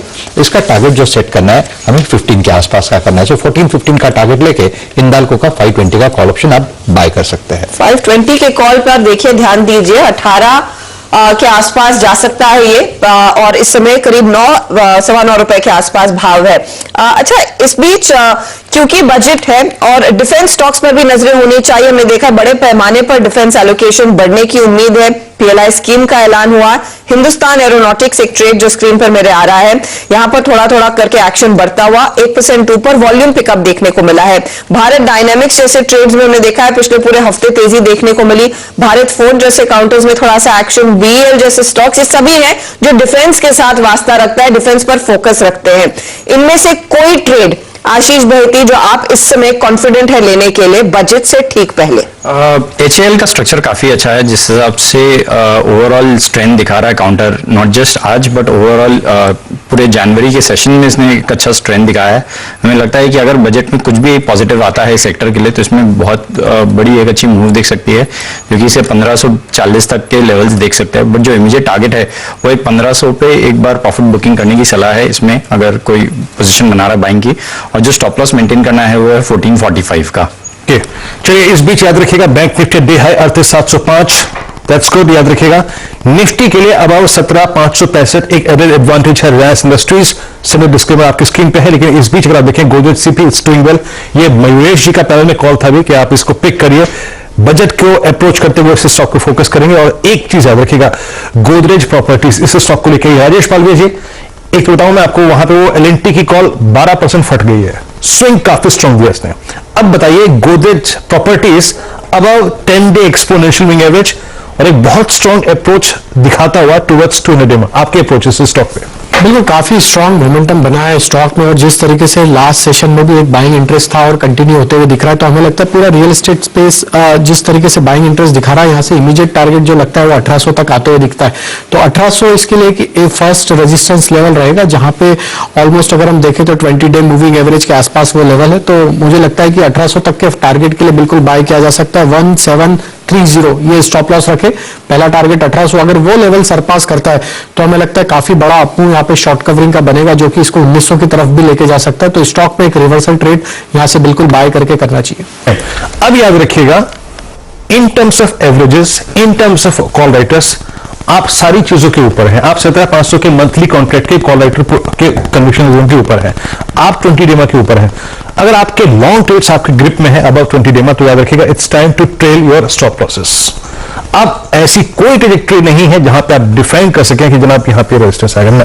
अच्छा शैल जी, HDFC बैंक एफजे हाई, इस पर एक टेक लेते हैं बस। राजेश सतपुते जी, HDFC अपने सबसे बड़े मीनिंगफुल लास्ट ड्यू एवरेज को 50 डेमा को काटता हुआ, इस पर आपका व्यू, और उसके बाद चलेंगे शैल जी के साथ वॉल पे इस निफ्टी को और समझने के लिए। आपका देखिए HDFC बैंक पर। गुरु जी देखिए, यहाँ पे जो इंपॉर्टेंट क्लस्टर था वो 1490 का था। अगर आप अर्ली चार्ट देखते हो तो ये 1490 के ऊपर इसका जो नेक्स्ट टारगेट अनफोल्ड हो रहा है वो रहेगा 1535 से 1540। So it's a buy with stop loss of 1490। जी, आपने वीरेंद्र जी HDFC बैंक पर चर्चा करी। मैं जरा एक बात बताना चाहता हूं अपने दर्शकों को। तीसरी तिमाही में, जो कि पिछले कुछ ही दिनों में आपने देखी, HDFC बैंक ने जो नतीजे डिक्लेयर किए थे, उन्होंने इतना शानदार एडिशन किया था क्रेडिट कार्ड बिजनेस में अपने, जो ओवरऑल मार्केट शेयर था नए एडिशन में 21.6% जो आपको दिखा, वो था HDFC बैंक की तरफ से, यानी कि 8,80,000 कार्ड इशू किए गए थे। ध्यान दीजिए, RBI की तरफ से यहां पर कुछ समय के लिए HDFC बैंक को, जब तक कि उनका बैक एंड फिलहाल जुड़ता हुआ ना दिखे ठीक से, रोक लगी थी। लेकिन जैसे ही वो रोक हटी, आपने यहां पर जबरदस्त मोमेंटम इनके कार्ड बिजनेस में वापस आते हुए देखा, और वही तेजी आप देख रहे हैं इनके स्टॉक प्राइस में। एक नजर निफ्टी पर डाल लीजिए। आज लगातार आप यहां पर मोमेंटम देख रहे हैं। 17,565 का एक अहम लेवल था, जो आपको दोनों वीरेंद्र जी और राहुल शर्मा साहब ने सुबह बताया था कि अगर वो क्रॉस हो जाता है तो शॉर्ट कवरिंग और बढ़ती हुई दिखेगी। अब देखिए, रिलायंस इंडस्ट्री जो इंडेक्स का सबसे हेवीएस्ट वेटेड काउंटर है, वो आपको 1% ऊपर ट्रेड करता हुआ दिख रहा है। 2% ऊपर LNT है। तेजी आप HDFC बैंक में देख रहे हैं 2% की, और इंफोसिस पर मुझे जरा नजर डालनी है। देखता हूं ये काउंटर आपको 1.7% ऊपर दिख रहा है। 3 heaviest weighted counters, Reliance, Infosys और HDFC बैंक, LNT को मिला के आपको बढ़िया मूव दे रहे हैं। और अब आप देखिए, बैंक्स और ऊपर आपको चढ़ते हुए दिख रहे हैं। 2.25% की वृद्धि कोटक में, और ICICI बैंक आपको ट्रेड करता हुआ दिख रहा है 0.25% ऊपर। आप देखिए, जो 10 हेवीएस्ट वेटेड काउंटर्स हैं निफ्टी के, जिसमें हम लोग 4 bank, 1 HDFC, LNT, Infosys, TCS और RIL को गिनते हैं हिंदुस्तान यूनिलीवर के साथ, वो आपको इस लेवल के ऊपर ट्रेड करते हुए दिखेंगे, और धीरे धीरे वो और ऊपर जा रहे हैं। आप देख रहे हैं कि संख्या यहां पर डिक्लाइंस की बढ़ रही है, लेकिन जो वृद्धि है बढ़ते हुए काउंटर्स में, प्रतिशत दर की तेजी की वो और तेज होती हुई। सन फार्मा, इंडसइंड बैंक और ब्रिटानिया आपको 3 से 3.5% ऊपर चलते हुए दिख रहे हैं। अक्सर राहुल शर्मा साहब, हम लोग टेक्निकल्स में चर्चा करते हैं ट्रेंड डे की, यानी कि गैप अप खुला बाजार, और हर मिनट या हर 15 मिनट या हर 5 मिनट की आप कैंडल देखें तो वो लोअर हाई और नहीं हायर हाई और हायर लो आपको बनाती हुई दिख रही है। डायरेक्टर साहब पेश करेंगे कुछ ही समय में निफ्टी की एक इंट्राडे कैंडल चार्ट 5 मिनट की आप देखेंगे, वो सीधा ऊपर की तरफ जा रही है। और ध्यान दीजिए, अभी तो बजट स्पीच शुरू नहीं हुई, तो पार्टी बाकी है। बिल्कुल, आई थिंक ये एक बिल्कुल है, यहाँ पर क्लियरली ट्रेंडिंग डे के पूरे संकेत हैं। क्लियरली यहाँ पर जैसे हमने लेवल डिस्कस किया, दोनों निफ्टी और बैंक निफ्टी के ट्रेड्स यहाँ पर फेवर में है। देखिए मेरे हिसाब से 11 बजे के पहले थोड़ा प्रॉफिट बुकिंग भी जरूर करेंगे। आई थिंक यहाँ पर एक अच्छी स्ट्रैटेजी रहेगी, और वोलेटिलिटी अगर आती है तो वापस दोबारा बाइंग के मौके मिलेंगे। आपके लिए बहुत ही खूबसूरत चार्ट देखिए, ये 1 महीने का चार्ट है जो आप देख रहे हैं, लगभग 22 ट्रेडिंग सेशन। और जैसे ही आप इंट्राडे चार्ट देखेंगे, ये देखिए शर्मा साहब, ये आप ही के लिए प्रस्तुत किया गया है। गैप अप ओपनिंग हुई, निफ्टी ने हल्की सी सांस भरी पहले 15-20 मिनट, और वहां से आप खुद ही देख सकते हैं कि 5 मिनट की जो कैंडल है वो ज्यादातर हरे निशान में है, और हर कैंडल आपको पिछली कैंडल से ऊपरी सतह की तरफ जाती हुई दिखेगी। देखिए जो टेक्सचर है वो बहुत ही बढ़िया है मार्केट का। पहले हमने शुरू किया, बैंक स्ट्रांग थे, फिर धीरे धीरे करके यहाँ पर हमने सीमेंट में देखा एक्शन, इंफ्रा में एक्शन देखा, और अब मुझे लग रहा है कि यहाँ पर एक तरह से जो निफ्टी में ब्रेकआउट आया, यहाँ पर और शॉर्ट कवरिंग ट्रिगर होगी। ये बने रही, आई थिंक 17,780 का जो लेवल है बिल्कुल ऑन ट्रैक है। क्या बात है। और एक स्पेस जो कि बहुत हर्षदा ओवरसोल्ड था, वो था entire HDFC space. Thank God, अगर आप देखें आज एचडीएफसी बैंक सारे अवेज के ऊपर ट्रेड कर रहा है। हर्षदा जरा प्लीज अपने पैनल से पूछिए, HDFC which is now trading above it's 10-day exponential average, first time कि पिछले 10 दिन में अटेम्प्ट ले रहा है इसको पार करने का। कोई ट्रेड है क्या एचडीएफसी समूह में और एचडीएफसी पर? इनफैक्ट एचडीएफसी बैंक और एचडीएफसी के साथ लाइफ में भी हरकत देखने को मिल रही है। पालिया जी बताइए, एचडीएफसी 2% ऊपर। बिल्कुल, एचडीएफसी लिमिटेड बाय करना चाहिए। स्टॉक में डेली सेटअप के हिसाब से देखें तो 5 दिन का एक रेंज का ब्रेकआउट करते हुए दिख रहा है। स्टॉक ऑलरेडी एक करेक्शन के बाद अब जिस तरीके से रिकवरी बनते हुए दिख रही है, हमें लगता है यहाँ पे 2610, 2625 तक के अपसाइड के टारगेट बिल्कुल आते हुए दिख सकते हैं। तो यहाँ पे बाय करने की सलाह रहेगी 2550 के स्टॉप लॉस से। 2550 का स्टॉप लॉस, और आप कह रहे हैं एचडीएफसी में एक मौका तेजी का डेफिनेटली बनता है। स्टॉक देखिए अब 2578 के लेवल्स पर आ चुका है एचडीएफसी। एचडीएफसी लाइफ पर सातपुते जी 636 का भाव, और इंश्योरेंस पर कुछ ना कुछ आ सकता है, ये उम्मीद तो है। एसबीआई लाइफ की हमने बात की, एलआईसी हाउसिंग, एलआईसी जैसे के आईपीओ का इंतजार रहेगा, तो ये सेक्टर है जो हॉट रहने वाला है। बिल्कुल। हर्षदा जी देखिए, अगर आप टेक्निकली प्योरली देखें तो यहाँ पे 610, 615 पे एक आप कह सकते हैं कि यहाँ पे बॉटम बन चुका है।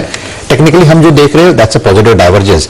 ब्रेकआउट लेवल था इसका जो फ्रेश था वो 635 था, 638 पे ये काम कर रहा है, तो it's a clear cut by about 635। Target होगा 660 का, और इसका स्टॉप लॉस जो मेंटेन करना पड़ेगा वो आपका रहेगा 625 का। चलिए, ये रणनीति आपके सामने इंश्योरेंस स्पेस में आती हुई दिख रही है। ध्यान दीजिए, बहुत सारे ऐसे टैक्स सॉप्स की उम्मीद है, लाइफ इंश्योरेंस, कार इंश्योरेंस और जनरल इंश्योरेंस की तरफ, और इसीलिए आप ज्यादातर सरकारी और प्राइवेट इंश्योरेंस को आज बाजार में खासी तेजी में देख रहे हैं। लेकिन ये एक बिल्कुल सही समय होगा, जरा एक बढ़िया कप गर्म चाय का बनवाइए और सुनिए रणनीति निर्मल जैन साहब की। आप बहुत ही बड़े दिग्गज खिलाड़ी हैं बाजार के, और आईआईएफएल ग्रुप के समूह के चेयरमैन है। नमस्कार निर्मल जी, स्वागत है आपका। बताइए। नमस्कार, धन्यवाद जी। किस हिसाब से आप इस बजट को देख रहे हैं? एक तो ऐसे आंकड़े जो आप समझते हैं बाजार की बेहतरी के लिए आगे काम करते हुए दिखेंगे, और ज्यादातर खर्चा जो अगले वित्तीय वर्ष में होगा वो किन सेक्टर्स में जाता हुआ दिख रहा है आपको?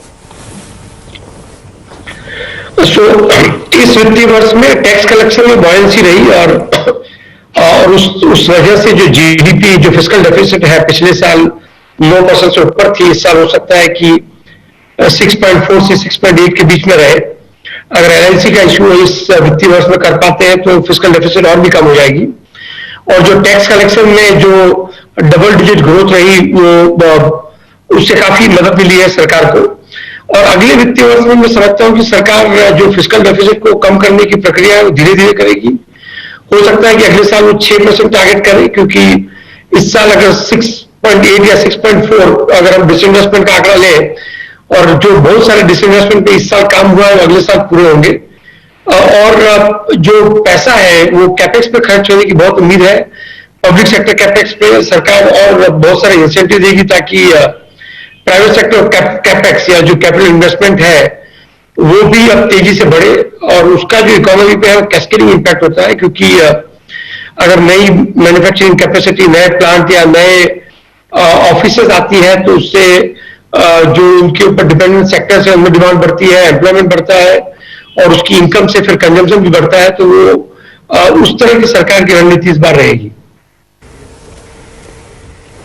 जी जैन साहब, आप बहुत सारे विदेशी मित्रों से बात करते हैं और आपका समूह जाना माना वेल्थ पीएमएस भी चलाता है। बताइए किस तरीके से ओवरऑल आपके ग्रुप के पोर्टफोलियोज स्ट्रक्चर्ड हैं, कहां पर आप मोमेंटम बढ़ते हुए देख रहे हैं सन 2022 में? सन 2022 में ख्याल से अगर बाकी सब परिस्थिति ठीक हो जाती है तो विदेशी निवेश बढ़ेगा, और उसके अलावा जो इक्विटी का एलोकेशन है फंड अपने जो एचएनआई इन्वेस्टर्स हैं उसमें बढ़ने की उम्मीद कर सकते हैं। इक्विटी का एलोकेशन अभी कम नहीं है, पर फिर भी उससे थोड़ी जगह है बढ़ने की एचएनआई इन्वेस्टर। और उसके अलावा जो फॉरेन इन्वेस्टर्स हैं वहां से मैं समझता हूं कि जो पोर्टफोलियो इन्वेस्टमेंट में पैसा आता है एफपीआई के जरिए और एफडीआई के जरिए, उसमें भी काफी अच्छी ग्रोथ हो सकती है। अगर बजट की जो पॉलिसीज है वो इन्वेस्टर्स के लिए प्रोत्साहक है तो हम देख सकते हैं कि ये सब इन्वेस्टमेंट फ्लो बाजार में और भी बढ़ेगा। हम लोग सब पिछले 3-1 दशक से इक्विटीज के बाजार में जुड़े हुए हैं, लेकिन अब एक नया आयाम जुड़ता हुआ दिख रहा है। भारतीय बॉन्ड्स को कोशिश की जा रही है एमएससीआई ग्लोबल इंडिसेस में जोड़ने की।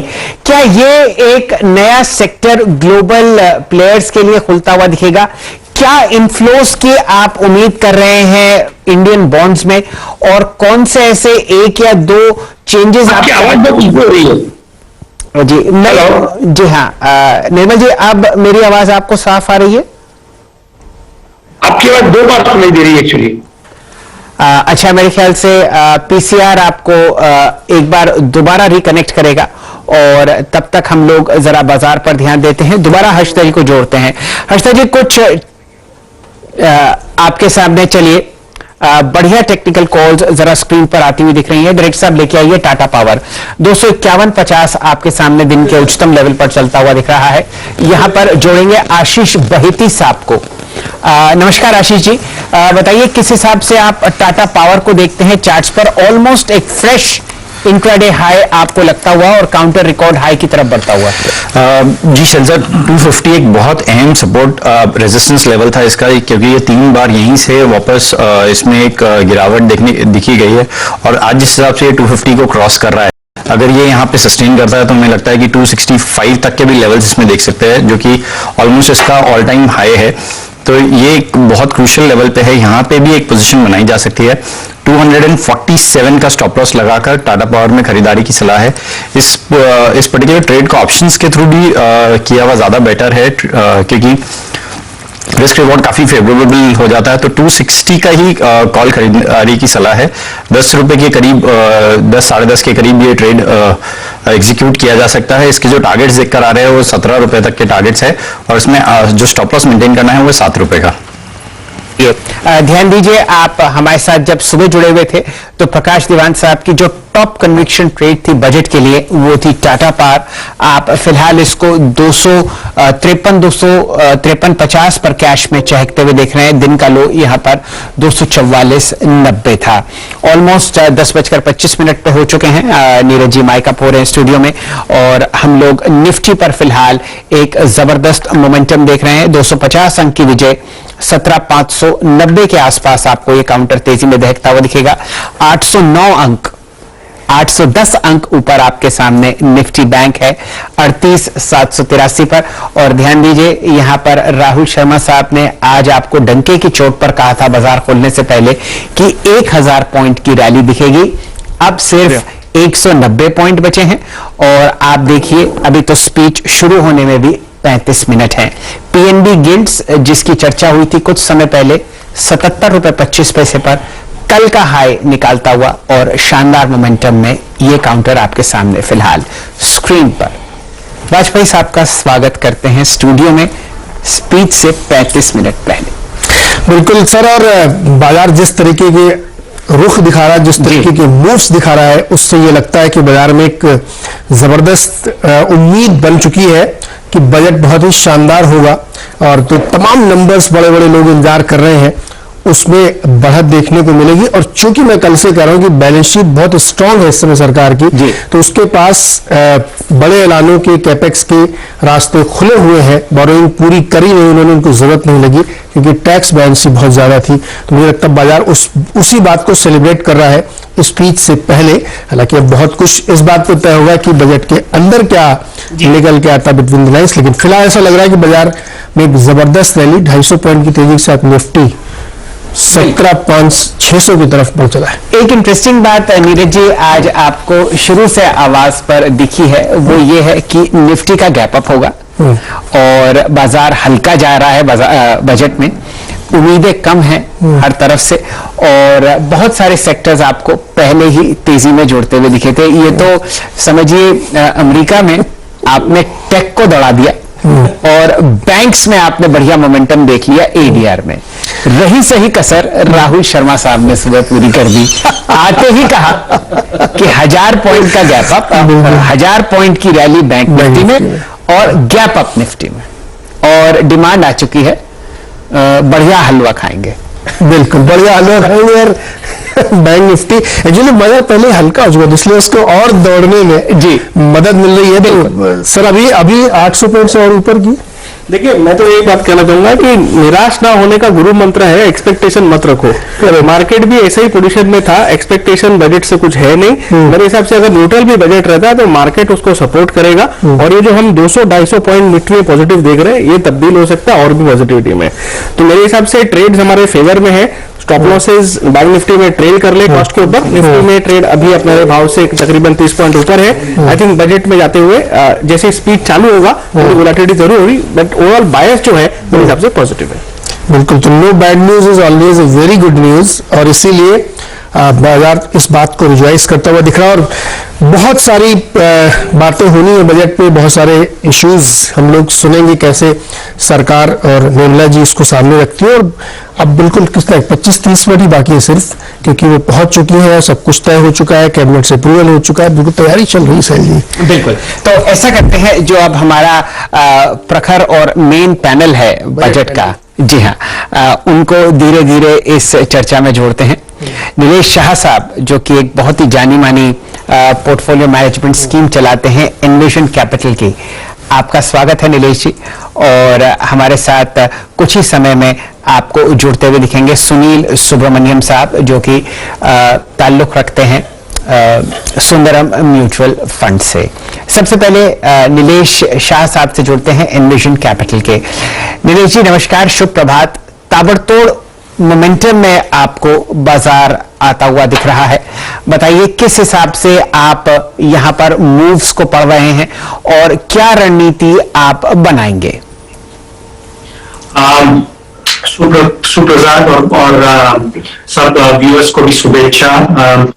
बाजार जो पिछले जो 1-1.5 महीने से जो थोड़ा एक स्लगिशनेस या जो करेक्शन फेज में गया था, हमारे हिसाब से वो एक बहुत ही बढ़िया तक है, बहुत ही बढ़िया अपॉर्चुनिटी है इक्विटीज पे एक्सपोजर बढ़ाने का। जो high quality high growth companies में निवेश करना वो हमारे लिए एक बहुत ही सुंदर एक अपॉर्चुनिटी आई थी अभी। दूसरी बात ये है कि जो बजट है, जो पिछले साल के जो बजट के हिसाब से हमारा ऐसा मानना है कि ये बजट भी वो जो बजट के प्रोविजन से उसमें कंटिन्यूएशन एक रहेगा। एक निरंतर सरकार का जो फोकस रहेगा वो ग्रोथ पे रहेगा, फिस्कल प्रूडेंस पे रहेगा और जो एक इकोनॉमी को एक और बढ़ावा देने का ग्रोथ में। आज पूरी दुनिया ये मानती है कि इंडिया 8 to 9% के रेट पे ग्रो कर सकती है और वो एक लक्ष्य को ध्यान में रखते हुए हमारा ऐसा मानना है कि काफी कुछ इनिशिएटिव्स प्रपोजल्स बजट में आएंगे जिससे केपेक्स को बढ़ावा मिलेगा, प्राइवेट इन्वेस्टमेंट साइकिल को बढ़ावा मिलेगा, प्राइवेट कंजम्पशन को बढ़ावा रहेगा। तो ओवरऑल ये बजट विकास लक्ष्य रहेगा और मार्केट के लिए बहुत ही बड़ा एक पॉजिटिव इवेंट होने की हमारी अपेक्षा है। कोटक एसेट मैनेजमेंट कंपनी के एमडी सीईओ नीलेश शाह जी भी हमारे साथ है। नीलेश सर, बहुत बहुत स्वागत है। और अब बस 20-25 मिनट की बात है, हम लोग सुनना शुरू करेंगे। बहुत सारी चर्चाएं हो रही हैं। आप क्या पहली एक बड़ी चीज जिसको आप सुनना चाहते हैं कि ये जरूर बजट में हो जानी चाहिए? नीरज भाई, ये बजट में pro growth, pro consumption measures होने चाहिए।